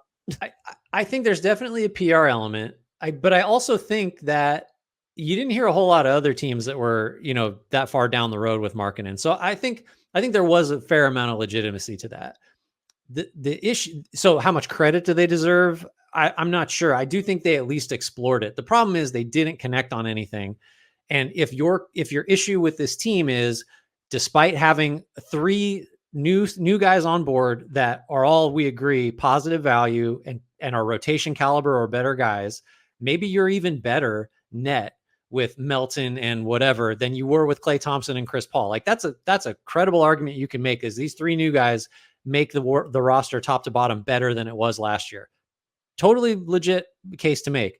The problem is, unless you think it's going to be Kuminga or Pods or good Andrew Wiggins is going to reemerge somehow, there's no second guy here to take the load off of Steph Curry. And that is the problem with this team. If you're trying to serve Steph Curry and make these last couple of years of his prime worth it, we talk about this all the time. Like, it's just, this is the issue with this team, is who's the guy that is going to be enough of a threat for defenses to not just send everything at Steph and make his life so hard. They didn't do that. But so that's the criticism, right? If you want to go below average, you could say that they did not address the biggest issue they have, which is super pressing, because Steph is in his late 30s.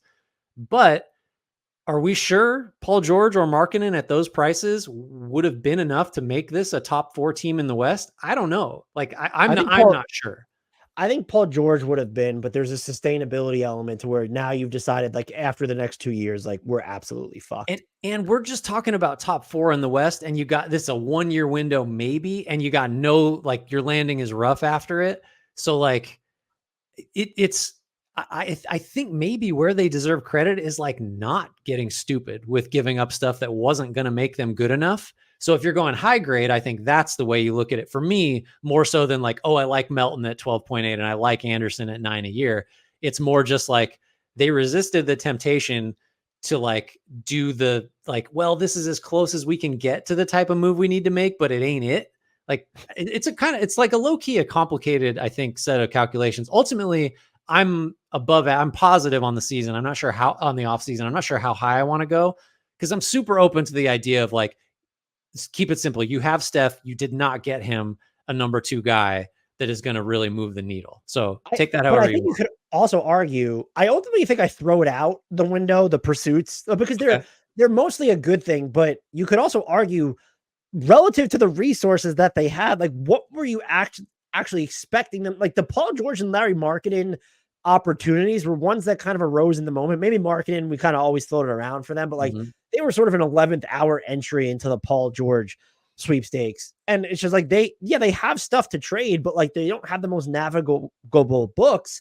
And I think we kind of saw that with the Paul George discussions, where like the Clippers didn't want Andrew Wiggins. Yeah. So the thing that I'm having an issue, I know I'm Pods. I mean, keeping Steph for another year is just big time, objectively.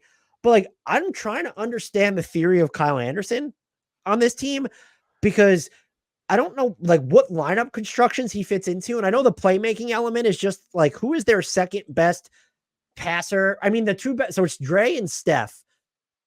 But then I guess it's Kyle Anderson after that. Am I forgetting somebody? Do we think it's Pods? I mean, Pods is in the conversation probably, but yeah, no, your point taken. Like, I think the theory of Anderson is he approximates some of what Draymond Green does on offense. And if you're not going to get a second star to take the pressure off Steph, getting a guy who is out there like with an eye toward just making plays for other people, which Anderson is like sort of a side door approach to like, how do we make it so Steph doesn't have to do everything, but yeah, like Anderson it's a weird fit, because you like the Warriors the Warriors don't have a spacing big. And so Anderson sort of like your cramped spacing gets more cramped if he's out there.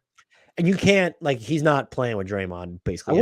I wouldn't think, although like, hey, Draymond's a good shooter now. I don't know if you saw last year. Isn't it once every half decade he's a good shooter? Yeah, so we'll just have to wait till 2029 for the next one. This is, I mean, what are you thinking? I'm thinking in the B range, just because I do think it was hard to resist the temptation to give up a bunch of young guys. And I think it was ultimately the right decision for what was out there. And like, even if we cut out the last 10 minutes where I turned it to like the macro discussion and just look at the signings that they made for what those signings cost, like they're all good. They're all positive value, right? Like even Anderson's tradable at that number for value. Yeah, no, for sure. And so I have two follow-up questions for you though. Based off their offseason, so Klay Thompson out, but Kyle Anderson, DeAnthony Melton, Buddy Hield in, are they more or less likely to give Moses Moody a real regular role? I think they're equally unlikely, which sucks because that guy just, I mean, like he hasn't, Warriors fans go nuts about him. And like he's had stretches where he definitely deserved to play, but like you're playing Melton over him, aren't you? And I think you're playing, if you need someone to come in off the bench to shoot, you're going to look at Buddy Hield before you look at Moody. But doesn't he sort of, I mean, in terms of just conceptually, isn't he the bridge between the two or the meld of the two? Where we need someone who maybe gives us more volume than Melton, maybe moves well off the ball better than Melton, but we don't compromise our defense by throwing Buddy Hield out there. Who I think like Buddy Hield fought at times in Indiana, but he's just like not a good defender. So, but you're also trying to juggle the immediacy. But I don't know that I've ever watched Moses Moody and looked at him and thought, well, like he should just never be playing. I've never had that thought. I think my take on him has sort of evolved to the point of like, he's always going to be a pretty good option for whatever you need from that position. But there has tended to be someone who's like better at the one thing you might need. Like, oh, we need the caps lock shooting. We need the clamp down defense. We need there's always been somebody. Like it used to be, well, we got put someone out there to guard somebody. It's like, well, Gary Payton's on the roster. That's like why that guy is in the league. So we're going to pick him. There's always been somebody who's been more of a specialist that's just been easier to justify putting out there. I think Moody should play more than he does. I don't know if the roster is set up any better to allow that than it used to be. Now, my second question was, based off how this offseason unfolded with the reporting mainly, and then even just the moves that they made, would you say that they are more or less likely to go in on, I guess you would call it a consolidation trade, if the opportunity presents itself in the middle of the season? I would say my cop-out answer would be everything depends on how Kuminga and Podziemski look before the trade deadline. Because if Kuminga is that second guy or plays well enough to suggest he'll be that in a year or two, then that changes the calculus. But ultimately, I think they probably, just the fact that they were kind of looking around and the fact that they got Steph for another year makes me think they're more likely than, I don't know, more likely than what? Like more likely than they were this offseason, or just like, I think they're highly likely to be in discussions for this type of thing up to and through the deadline. And there's a decent chance that they actually do something. Right, because what I found fascinating is, one, I do think it's harder to make those moves mid-season, not just in terms of what's accessible to you, but just conceptually of, are we going to have the time to integrate this player, or is this like we're kind of taking a gap half season then? But then two, we've tried to spend time, who is the player that makes the most sense, or the archetype of player that makes the most sense for them to go after, only to not even come close to reaching a consensus on if that player exists to elevate this team to contention. And then you look at the players they looked at seriously, at least per reports, in Paul George and Larry Markkinen, not like very good players, but not on the same level, not the same archetype of whatever. And so are they haphazardly now considering making upgrades? Or are they just more open to it?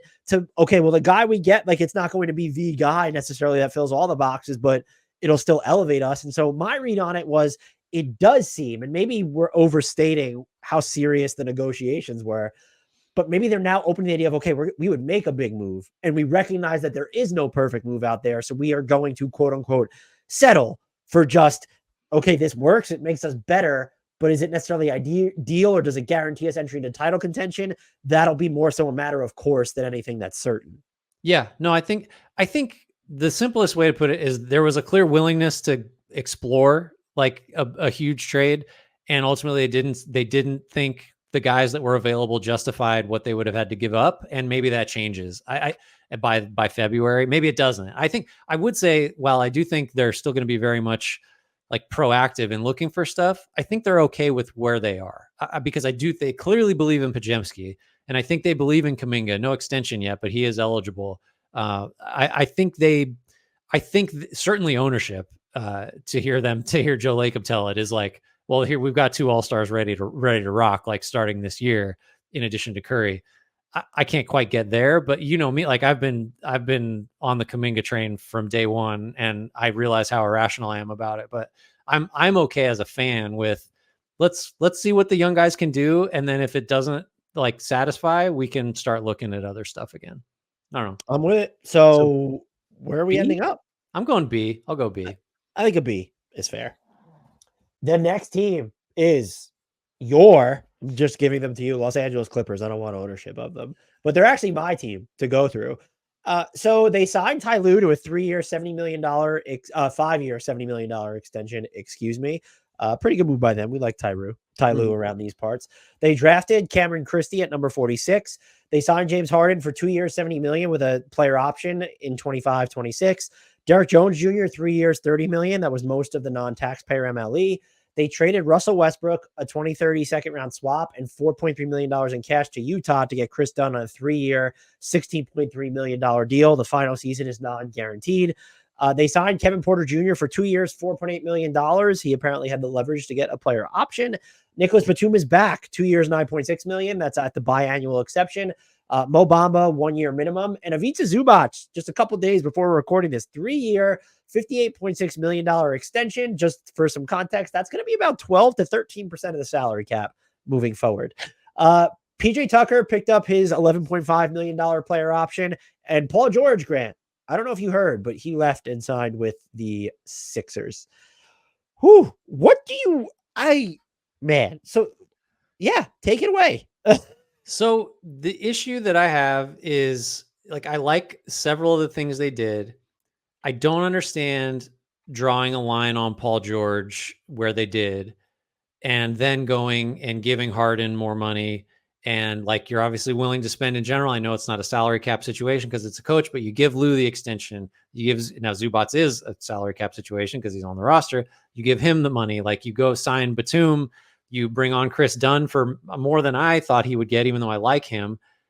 Just like, why not just retain Paul George at that number where there was interest around the league from the Warriors? The Warriors reportedly would have paid him that. The Sixers did pay him that. There's a market for Paul George at that number. This is Jesus Christ, we like the marketing thing too, and the KCP argument. It's the same idea. Just keep the guy and then trade him if you don't want him. Like, you'll get something for the guy. I don't understand letting him go over money essentially, and then Nuggets giving Harden logic, anything. right? What's that? Nuggets ass logic, except they don't have any young guys in the pipeline to Nuggets ass logic. So that's where I'm fixated, right? That is the core issue, is like, why not Paul George too if you're doing all this other stuff? I mean, look, as you mentioned, the other moves, the Zubac extension is going to age fantastically. I like it. I like Zubac. One of the most effective rim protectors last year. I'd like the Derek Jones Jr. signing. Yep. Now, you couldn't have made Derek Jones Jr. signing, and you also could not have gotten Nicholas Batum because you wouldn't have had the biannual. Sure. Had you kept Paul George. That's fine. Now, my whole thing here is I've seen some people, and I respect anyone's opinions that's prepared to elaborate, have said, no, they're better off without Paul George.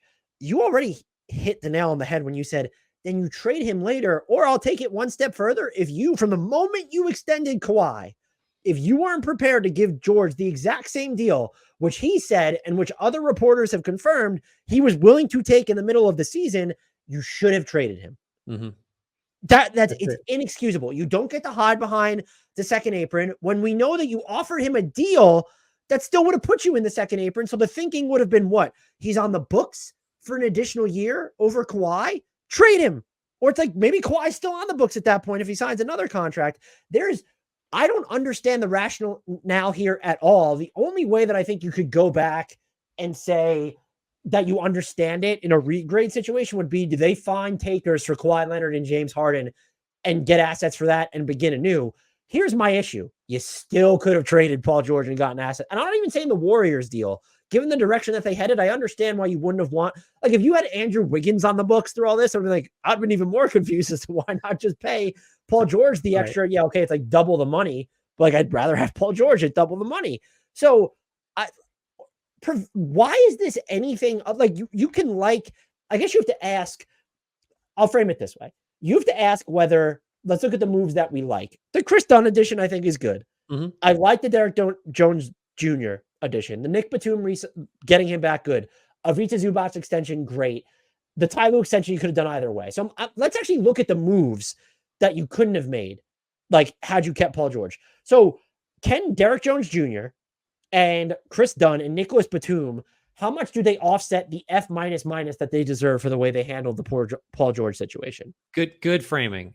Not enough. It still feels like a global F, right? Just because I know it's not an either or. I think that is the right way to look at it. And I know the one I'm going to posit here is not an either or. I just like, why are you giving James Harden $70 million, even though it's over 2 years, if you're not willing to pay Paul George the market rate for his services? Because guess what? Nobody else is giving James Harden that money. Like, you're not trading James Harden on that deal. I don't think, maybe I'll be proved wrong.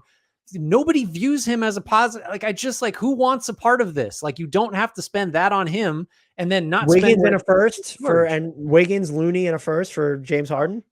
Shoot me in the sun if that happens. I just like, I know, but yeah, I'm being like hyperbolic about the Harden thing, but like, it just doesn't square. Like, if you just let Harden go, if it's a money thing. And I don't know. Take it one step further. Why trade for James Harden in the first place if there's any inkling that you might not want, that you might not be able to or afford Paul George or don't want to pay him? Why make that trade in the first, to go all in on the one season? Like, I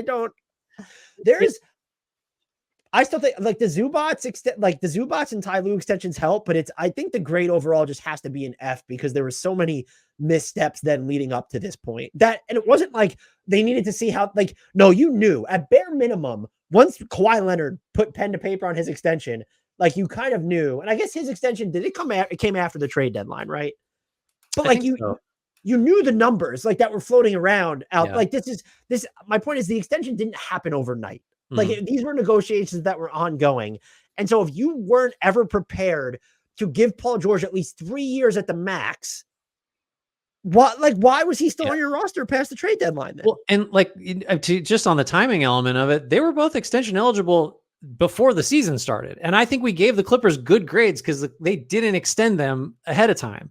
But by the way, Kawhi Leonard's extension happened in the middle of January. Okay. So that makes this even worse. It makes it even worse. It was already bad because like clearly there were numbers out there a year ago, right? From now.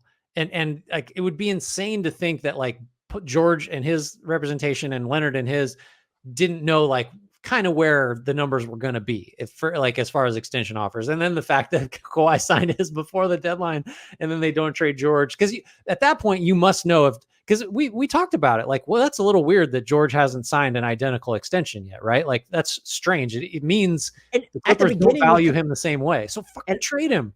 Right. And at the beginning, we kind of that's the benefit of hindsight. At the beginning, we penciled it as, it'll just happen.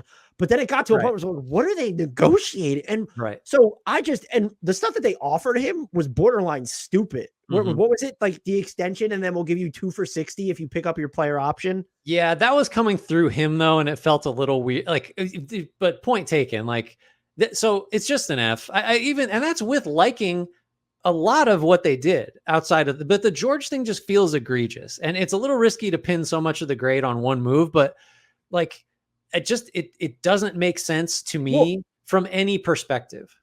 No, it's the move that took them from, okay, if things break right, they could be a title threat to like, this team isn't in the, like, there's what's the path?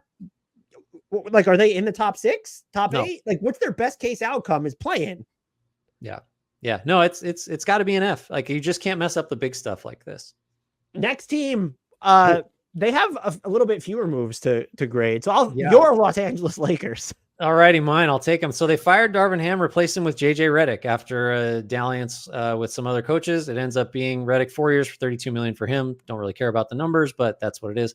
Drafted Dalton Knecht at number 17, Bronny James at 55. Max Christie got 4 years and $32 million. There's a 27-28 player option for Max Christie on that deal. LeBron extended 2 years. Was an extension? I can't even remember, a new deal. Anyway, 2 years, $101.3 million player option on the second. Signed Blake Hinson and Armel Traore to 2 ways. Gone Christian Wood, extension questions. Christian Wood, D'Angelo Russell now on an expiring deal. Jackson Hayes, Cam Reddish picked up player options. So, man, the party line on this team is it's not different enough from last year, and you're not getting all these games from LeBron and AD. So where are we going with this one, Dan? Okay. So I don't even know how to grade the JJ Redick hire. I do find it curious that they went with another first-time head coach when you have LeBron going into his age 40 season. And I do think they've kind of telegraphed, and even just through some of the comments about even, do you remember the framing of the JJ Redick hire was, oh, he'll be able to help continue to develop Max Christie and Austin Reeves. And so it seems like they're trying to telegraph that they're really emphasizing the era beyond LeBron James, which just feels brain-bendingly stupid when you have LeBron James. This isn't saying that JJ Redick will be a bad coach. If that informed your other moves, specifically your non-moves of let's not make any trades to upgrade the roster, and now you're you even have a roster spot crunch because you gave all these other dudes in Cam Reddish and Jackson Hayes and Christian Wood those player options, but then you got LeBron in what was clearly a PR thing for I guess him, but he still took $1.3 million less. And now you're talking about, well, you're within $100,000 of the second apron. You've done nothing with that quote unquote flexibility, which what I keep coming back to, by the way, is that they could have just constructed a trade that saved them $2 million and aggregated so that they finished below the second apron again. But it makes them look even worse. And was that the point of what Clutch and LeBron wanted to do of the Lakers are under the second apron and they didn't make a trade? Good for you. If hopefully that puts pressure on them to do something before the season still or before the offseason. And we talked about this with the Timberwolves and Rob Dillingham. Do not sit here and tell me you don't get to say this right now. You can hope for it. You could predict it. You cannot grade it as a reality that Dalton Connect is going to come in as the 17th overall pick and have this immediate impact on a team that is trying to win basketball games. It almost never works like that. Be like, man, they upgraded the Taurean Prince spot. No, they fucking didn't. Right. No, they did not. This team has no wings. What is Rui Hachimura, Cam Reddish are the closest they have to wings, and only one of those dudes is playable. This is it's not disgraceful because they probably weren't going to be that good anyway. But it's just so dumb. Just don't how do you do nothing? Do you think which team between the Lakers and the Warriors is there more justified frustration with not going for it on a risky trade? It's got to be the Lakers, right? It is. No, more justifiable to not. No, if people are frustrated by Team X not going all in on a win now trade. Oh yes, the Lakers. I think the Lakers are more deserving of that frustration than the Warriors because the Warriors have actual young guys that they might want to develop. The Lakers don't have that. So I just think this is it's such a talking head thing, but you have LeBron, you have AD, even if it's not a perfect trade, even if it's Zach LaVine or whatever, don't you have to, if you're the Lakers, just go do something seismic? Because you aren't good enough. You weren't good enough last year, and your team is the same or maybe worse. Actually, definitely worse when you factor in the durability likelihood for LeBron and AD than you were last year. So if the plan is we know someone's going to shake loose before the trade deadline, and we're willing to give up all the picks we can in Austin Reeves and D'Lo and whatever else to do that, awesome. I don't know who that is. And I don't know if the Lakers are going to be in a position in the standings to even justify doing that at that point. So to have not done it now and maximize the runway of a 3-star team, just doesn't make sense to me. I don't, it's not an F like the Clippers, but it's still it's rough. Why isn't it an F? Just because you still can go do something. The Clippers, and they turned down. They didn't they shouldn't, when you're looking at what actually happened this offseason, what is the move that they missed out on? Larry Markkinen didn't go anywhere. Yeah. They were never really linked. I mean, they tried to get Klay Thompson and they offered him way too much money, it sounds like, to get him. So do we give them a demerit there? Because that would have been stupid to give him that much money. Maybe we knock him for that. My read on this situation is that this is going to be LeBron's last season for the Lakers. And then I would understand them doing nothing a little bit more because he does have that player option, and the whole look, you can play with Bronny doesn't carry as much weight when he's about to get to play with Bronny for a year. And so maybe I'm still living in the moment too much and it's hyperbolic. And you mentioned maybe they make the all-in move before the deadline. If it's a situation of they're waiting for the Bulls to just trade Zach LaVine for contracts, so they get to keep all Austin Reeves and their assets, we'll come back and we will tinker with our grade from there. But your financial situation was restrictive, maybe a little prohibitive.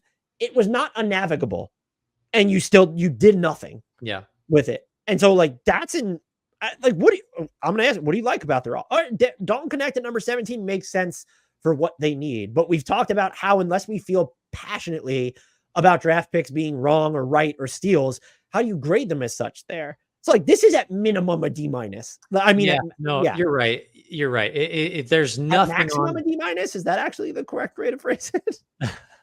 There's nothing on here that is an unequivocal, like, oh, good. I guess getting LeBron to come back. Like, I guess that's your big positive grade. But like, I don't know, he was going to do that anyway, because it's not like that was a decision really for him or for the Lakers.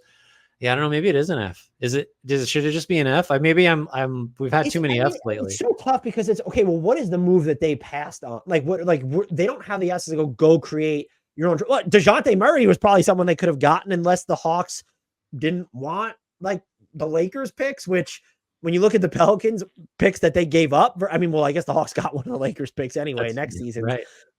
So but it's an F because this is the situation where and I would have said the same thing about by the way, the Warriors actually did stuff too. So it's not that they just punted on a bigger move. Like they found a way to do other things and the Lakers did not. So that's true. Yeah. For me, it's an F, but I am sympathetic to the idea that I'm even looking at the Max Christie extension. Like, why did he get a player option? I mean, is that just let's get a mid-tier salary? Even that's like, I don't even know if that's mid-tier enough to really like matter. I guess for like, if you're aggregating, maybe what you could do thanks to LeBron taking that pay cut. Right. There's no other way for you to do that whatsoever. So and you didn't even get the wiggle room to like, so that you can trade now with like a second apron team. And so like, cause you just have like, you're so close to the second apron that it's like, oh, we have like a $50,000 cushion in training coach. Like, this is so bad. Are you receptive to because I feel like whenever I make this argument, not to you, but just in general, it like doesn't land the way I think it should, and I already said it, like it's crazy so if you're glass half fulling it and trying to not give them an F, trying to give them something better, you would say, well, they didn't foreclose on their trade options. They could still do it. But the argument that I'm like, it's not, they might be too bad to even justify making that move at the time it becomes available, right? Like if you're, I don't know, in 12th in the West or whatever at the trade deadline, you're not like, you'd be insane to trade your draft assets and whatever for a Zach LaVine or whoever it is, because you're not going to be so great. You're going to be in the play-in again. Like, well, here's a scenario to you. Okay. What's more likely, that the Lakers finish top 4? Okay, I'm actually going to do it. What's more likely, the Lakers win a playoff series next season, or LeBron starts the 25-26 season on the Warriors? Oh, Jesus Christ. I don't see, that second one, there's no way that's happening. He's not going to be on the Warriors. Why? Him and Steph, you see the way they like look at Gaga and each other during the team. He's opting out and taking the minimum? No, well, you could trade him. Why not? Why can't you trade him? Well, like, what are the Warriors get? If that's going to happen, it's going to be something crazy like that, where it's like LeBron is going there to win a title. And if you have to trade a bunch of shit for him, like the team's worse. Like you're not. Well, no more in that situation, he has all the leverage to like, okay, it's probably costing you picks, but it's picks and salary. You're not trading Pods or Kuminga in that scenario. Why are the Lakers? I'll answer my own question. I think it's more likely that LeBron's on the Warriors for next year than it is the Lakers win a playoff series this year. Oh my God. I hope you're right. I don't think they're going to win a playoff series, but I would still view that as more likely somehow. I think in a vacuum, yeah, sure. But what about how the Lakers have gone about their business gives you, because I think we can both agree, like if they don't make any changes, they're not winning a playoff series. No, I don't see how it happens. Like there's not a path towards that. And the West, blah, blah, blah. The West is better, all that stuff. They weren't good enough last year. They're not going to get the same high-end production from their two best players this year. Yeah, no, the playoff series feels out of the question, but so does the Warriors thing. So two Fs for the LA teams. Well, I was going to let you talk me into a D- if you. I'll go up to a D-. No, I couldn't cite The only way you don't make it an F is if you really do think, like I said, that there's a deal out there that they're somehow aware of that they're keeping the powder dry for. And like, that's just like, there's too many degrees How of do you not? speculation. My whole thing is like, how do you not? Like, couldn't they have been a team? Maybe he wouldn't have, but he is repped by Clutch. Like, couldn't you have figured out a way to get off of one of your minimum contracts that you could have been the team that got Gary Trent Jr.? I just don't. Right. Yeah. You could have had a role for him for sure. I'm just so all right. So F's across the board. We are on to, I guess, Grant, as Grant said, they're going to be my Phoenix Suns. So they're my Phoenix Suns. Do you go through them or do I go through them? Whose team is this? Who just did the Lakers? I think it's you, because I remember saying Dalton Connect last time. All right. Nice. Such a fun last name, by the way. Shout out I to like it. Connect. So the Suns fired Frank Vogel. They hired Mike Budenholzer. He got 5 years, $50 million. It's an estimate. Coaching contracts aren't always just public. They traded number 22, which was Day'Ron Holmes II, for number 26, which was Ryan Dunn. Number 56, that became Kevin McCullough Jr., a 2026 second and a 2031 second. Both of those came from the Nuggets. They then traded number 56, Kevin McCullough Jr., and Boston's 2028 second, which is top 45 protected, to the Knicks for number 40. Oso Iguodaro, he signed a 4-year, $7.9 million deal with 3 guaranteed years, Grant. Royce O'Neal got a 4-year, $42 million deal, is fully guaranteed, and can go up to $44 million with unlikely incentives. Tyus Jones, 1 year at the minimum. Bol, 1 year at the minimum. Mason Plumlee, 1 year at the minimum. They got Monty Morris, 1 year at the minimum. Damian Lee, 1 year at the minimum. Josh Okogie did not get the minimum. 2 years, $16 million. Only the second season's non-guaranteed. They traded David Roddy for EJ Liddell, who was subsequently waived and stretched. They also waived and stretched Nasir Little in one of the more shocking moves of the summer. He was going to be on the books now, Grant, for $3.1 million per year through 2030, 2031. They also signed Jalen Bridges and Colin Giuseppe to 2 ways. Grayson Allen's extension, by the way, will not be part of this because that happened in the middle of the season. Notable exits include Drew Eubanks, who is with Utah, and Eric Gordon, who is with the Philadelphia 76ers. And just on the note of the Nasir Little, the Suns saved roughly, like, I think it was $900 trillion in luxury tax payments off that. But it was really, I think it was like, it's tens of millions that they shaved off their bill. I think the exact number was like 40 or something wild. Crazy. So how are you feeling about their offseason and minimum contract bonanza part 2?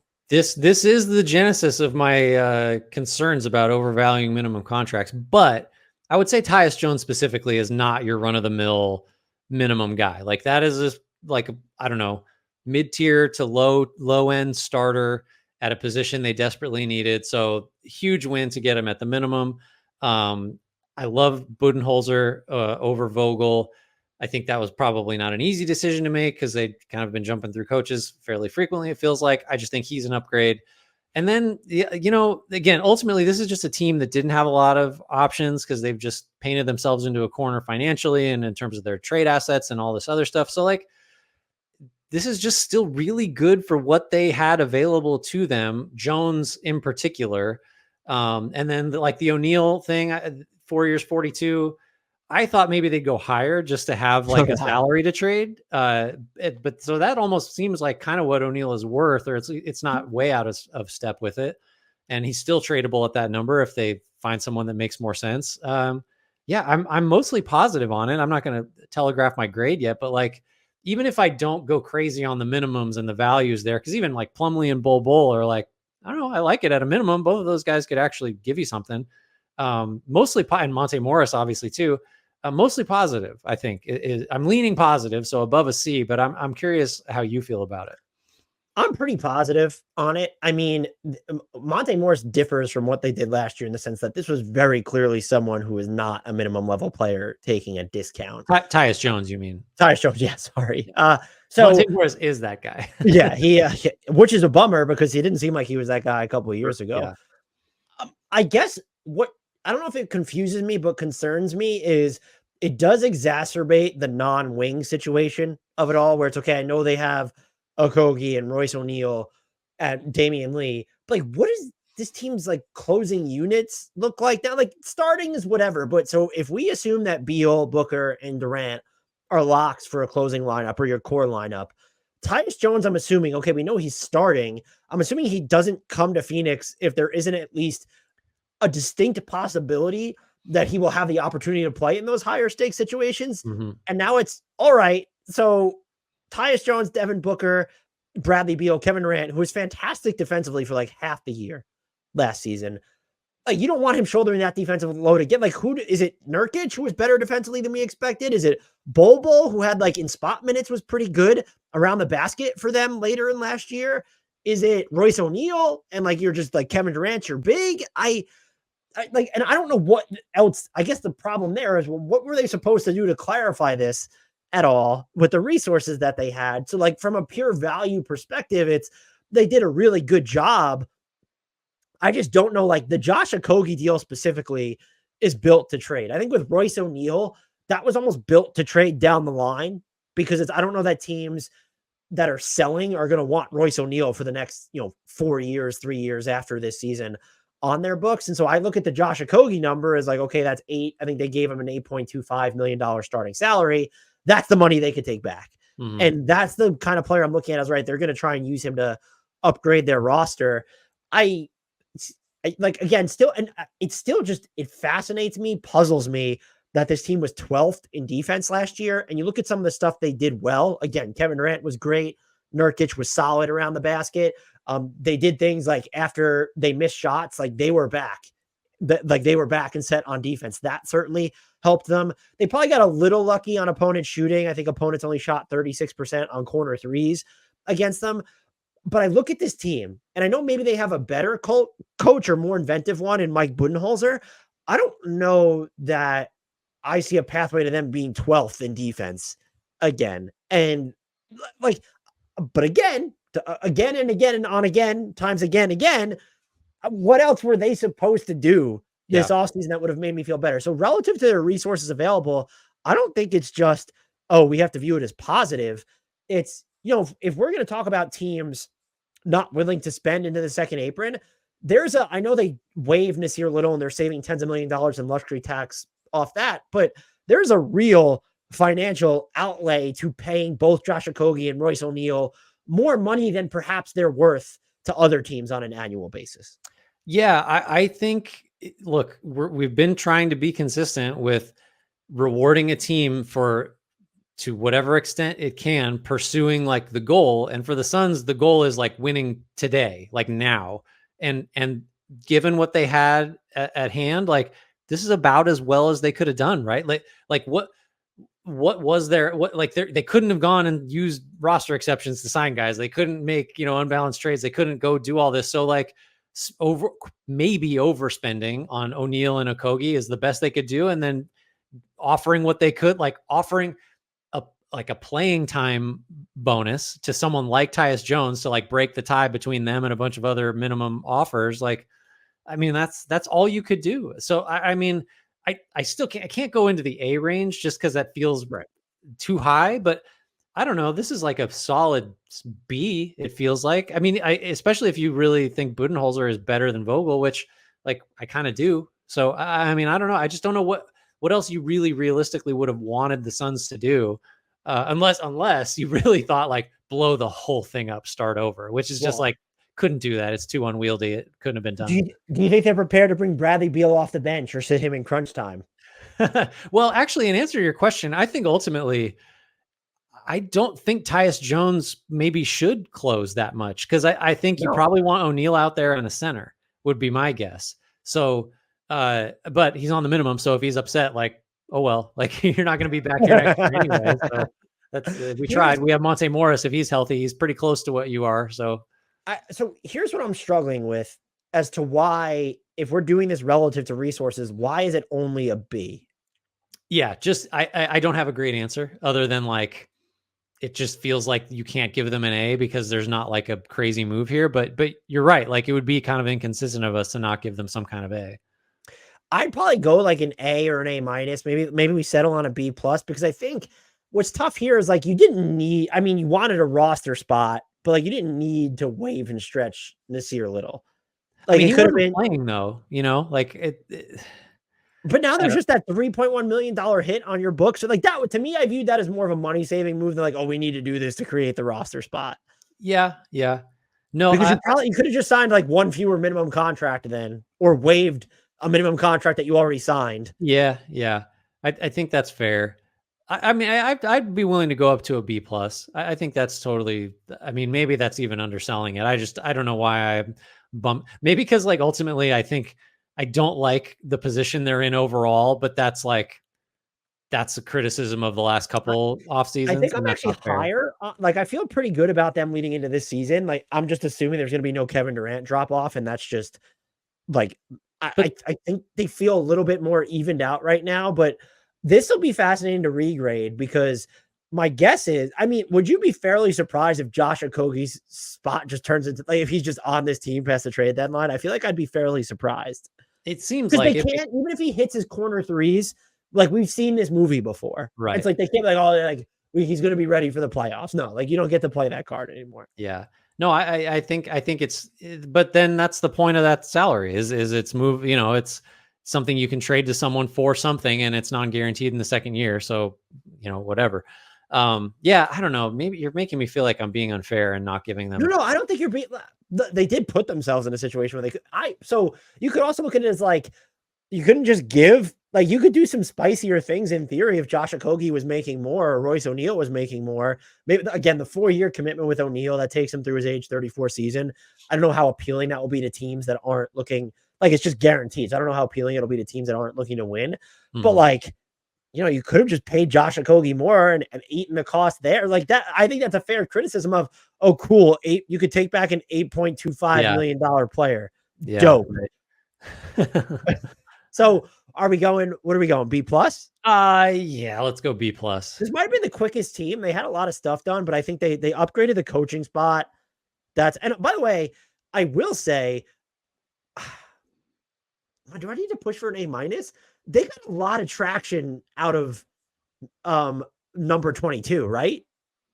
Oh, that's true. 26, 2 distant What they seconds, turn and it then they turn into? that 26, 56. I'm gonna do this, aren't I? I need to go with an A on my end. All So right, I'm I'll allow an A minus consensus grade. yeah, I mean that's a lot of runway out of number 22, is it not? Yeah, it is. They did really flip that into more than they should have gotten for it.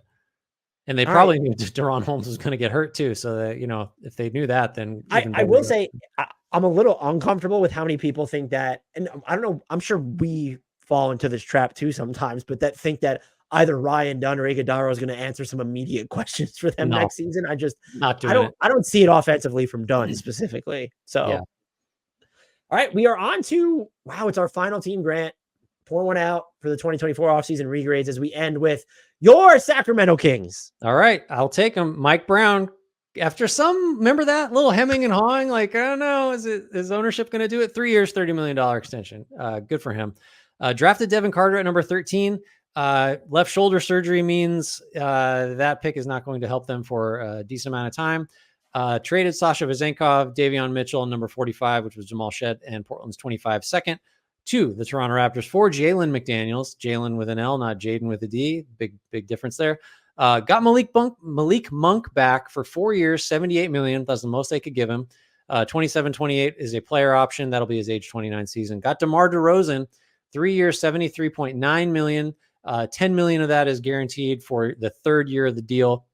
Part of a sign and trade that sent out Harrison Barnes, Chris Duarte, an unprotected 2031 pick swap, a 25 second, a 28 second, and cash.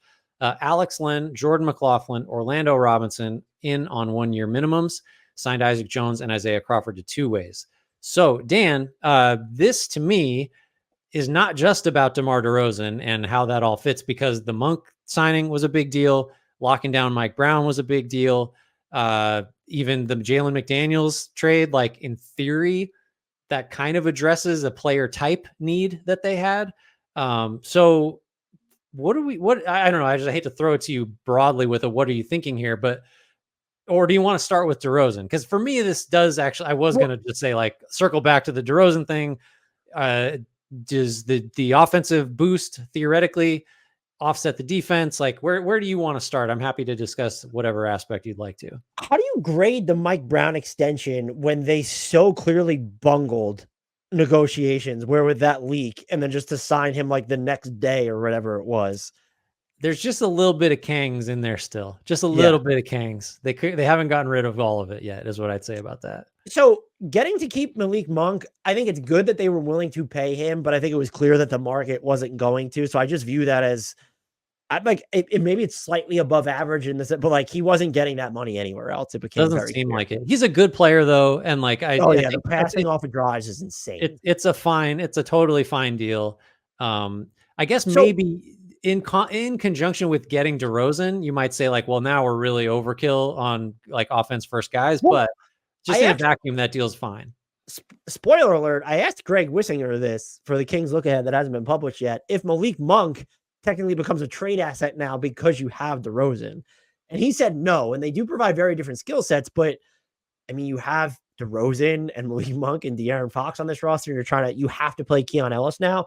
And so that's where it comes back to the DeRozan trade. It's an offensive upgrade, and that's just clear. But there are concerns, like they needed an outside in shot creator. They needed someone to draw fouls, especially if they're not collectively as a team getting to the basket as much. There will be spacing concerns. I'm going to be very interested to see how their staggered lineups sort of unfold from this. I am concerned about the defense. Now, they were sixth from when Keon Ellis made his first start, which I think was like February something, whatever it was. And Keegan Murray defended everybody. Yeah. Like he defended some centers, but he defended everybody. The problem with going from Harrison Barnes to DeMar DeRozan is Harrison Barnes, I think, was overstretched in one-on-one situations. You can't even hope to put DeMar DeRozan in those situations. The bigger deal is when you go look at like kind of the rim data from Sacramento's non-bigs, they're tasked with contesting or cleaning up a lot at the basket. Harrison Barnes, like you can't use DeMar DeRozan. If you can, I've yet to see it because I don't think any team's tried it. So there are going to be issues there. Now you're putting a ton on the shoulders of De'Aaron Fox, Keegan Murray, and Keon Ellis, and you have kind of shoehorned yourself into like Keon Ellis and Keegan Murray. Whenever DeMar DeRozan and Domantas Sabonis are on the floor, like those two just have to be in the game, I would argue. Yeah. And then it's, well, then how do you figure out the rest of your staggering patterns? So I do think while DeRozan is, I think in overall, when you look at the trade-offs that are being made, I think it's an overall net positive, this move, especially because the opportunity cost wasn't huge, which is a big, like, okay, some distant seconds and that first round swap, sure. But I overall view it positively because it's 2 guaranteed years. And if it's very disastrous, there's only the partial guarantee on that final season. But I do think the people who are just like, well, look at how good they were defensively to close the year, or look at where they finished around league average.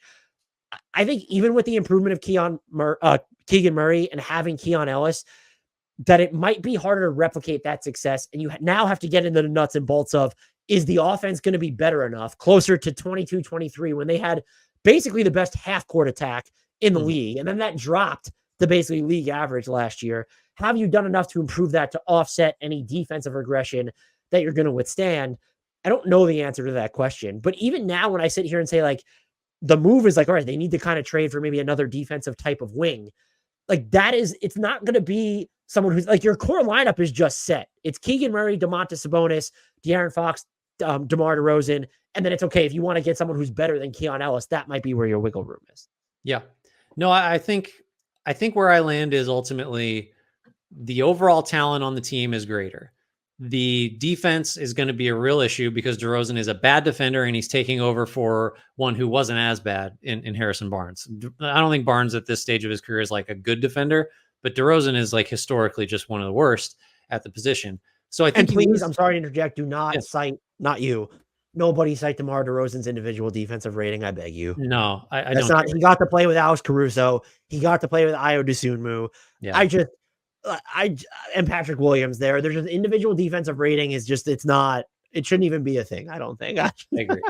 So there's that side of it. The defense should be worse unless you play guys that take some of the bite out of your offense. Like that's just, if you have Ellis and Murray out there, like Murray's a little different because Murray has real offensive value, but Ellis is out there to guard mainly. So there's give and take there. That's weird. And then like, again, the talent on the team is greater and the price for DeRozan is like, you just do that. You just take him for what it costs to get him. I'm not saying undo this move. The problems it creates, I still am like, I think there are real potential, like, so what is this guy going to do now on offense between DeRozan, Sabonis, Fox, and even Monk, if he's out there with those 3 other guys, just because Sabonis does not have off-ball value really, and like DeRozan is someone that I guess if you're really bullish on this, you're just banking on the talent between Fox, Sabonis, and DeRozan, and then Monk just figuring it out, like figuring out how to minimize the lack of spacing, the low volume 3-point shooting from a couple of those guys. Totally possible. Not a given to me. Like I do think there are scenarios where we look at this team and it's like, oh my God, the offense, like this doesn't make sense. This doesn't work, especially if you start thinking about DeRozan, the age that he's at. Like this guy has felt like he's been on borrowed time as an all-star caliber offensive player for like 5 years. Now, maybe his skill set is such that it's clearly such that it's more age-proof than most, but we're getting into like mid to late 30s now where it's like at some point you just aren't able to do this anymore. Yeah. That's on the table. Still do the DeRozan trade. Still do it 10 times out of 10. Just saying. To me, this is overall because the talent's greater, because you got Brown back, because you got Monk at a market rate deal. This is an above average offseason to me, but I'm not prepared to say it's like, oh, A range, even B range. Unless you have more to say, I think I'm telegraphing where I'm going, but like feels C+ to me. I was thinking B- just because I think like getting off of the whatever the Vezenkov issue turned into, now that's undoing a mistake from last year. And unless you're like the Portland 2025 second's not nothing. Sure. And Jamal Shed, a lot of people are higher on his defense. The Mike Brown extension was good, I think, to keep him. You brought Malik Monk back. And I think I even like kind of some like the Jordan McLaughlin, Orlando Robinson things on the margins where it's McLaughlin like that can come in, especially with Devin Carter injured. If you need someone who can maybe guard in the backcourt, okay, there he is. What I also think this does, and maybe this is, you can ask me or you can tell me if this is shouldn't factor into the grades. Because of the way they operated this offseason, it makes me think that they're going to be quicker on their feet to make moves during the season. And I value having that because we haven't seen it since the Sabonis trade, like the Sabonis Halliburton trade. They've just done jack shit in the middle of the season. I think it's fair to view them favorably because they preserved some flexibility, I guess. But I think I'm almost pricing that into what a good like value deal the DeRozan acquisition was. Like you know what I mean? I'm kind of thinking of it the same way you didn't give up a bunch of that stuff to get DeRozan. So I'm sort of pricing what you're talking about into the DeRozan trade. And you know what I mean? Like, so I'm viewing that positively too, just kind of from a different angle. Yeah. You know what? Now that I'm kind of looking at it, like that was that Davion Mitchell was, it's so curious. Like you had to give up stuff like the Portland 2025 second, when you also had to give up 2 additional seconds in the DeMar DeRozan thing. That's like I guess a neutral move at best. Cause I don't think Jalen McDaniels is going to play a role in theory. He's an archetype of player that could help. Right. How many teams have now said that only to find out it's not true? I think I even said, when Philly traded for him a couple years ago, I was like, yeah. What a dope move. C+ feels fair. So I'll say B- for myself, but C+ as a podcast grade feels fair. Yeah. Again, like there's real upside. If maybe the offense is like top 3 again or whatever, it was number 1 a couple of years ago. Maybe it gets there.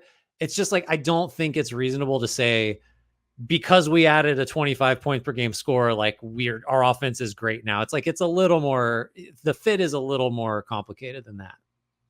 So I feel like when it makes sense to wrap up, I can read off the grades that we came to as a podcast for every team. I have a question first, though. I'm not going to edit this out. Do you remember what we gave the Spurs? Was that the B? I left all 3 of our fields blank. Good question. Let's see. I'm trying to time travel. I'm pretty sure it was a B. I think it was in the B range. It wasn't an A. I don't think. We're going with a B. If you listen to the Spurs segment and it wasn't a B, I don't know why I didn't put it in there, but hey, we're trying to multitask here. So here we go. And I'm going to go through the entire league because the East is now done. The Atlanta Hawks, HardwoodKnocks has given them a C- for their offseason. The Boston Celtics got a flat A. The Brooklyn Nets got an A+. The Charlotte Hornets got a B. The Chicago Bulls got an F because Grant's a coward and wouldn't let us go with an F-. The Cleveland Cavaliers got a B. The Dallas Mavericks got an A+. The Denver Nuggets got an F. Again, Grant trying to be the voice of reason here. The Detroit Pistons got a C+. The Golden State Warriors got a B. The Houston Rockets got an A-. The Pacers got a D+. The Clippers got an F. The Lakers got an F. The Grizzlies got a D. That's a really rough stretch of teams. Yeah. My God. D- for the Grizzlies, though. The Miami Heat got a B. The Milwaukee Bucks got a B+. The Minnesota Timberwolves got a B. The New Orleans Pelicans got a D+. The New York Knicks got a B+. The Oklahoma City Thunder got an A+. The Orlando Magic got a C. The Philadelphia 76ers received an A+. The Phoenix Suns got an A-. The Portland Trailblazers, this is wrong. The Portland Trailblazers got a B-. I had them as an A+ for a second. That was generous. The Sacramento Kings got a C+. The San Antonio Spurs, we think, got a B. The Toronto Raptors got a C. The Utah Jazz got a B-. And the Washington Wizards of Grant Hughes fame, so Grant Hughes, Washington Wizards, got a B+. We did it. And it only took us 6 hours of podcasting to come to our consensus Hardwood Knocks 2024 offseason report card grades. How do you feel? How are you feeling, Grant? I mean, outside of forgetting like within the same hour what we gave a team, let it not be said that we are anything less than thorough.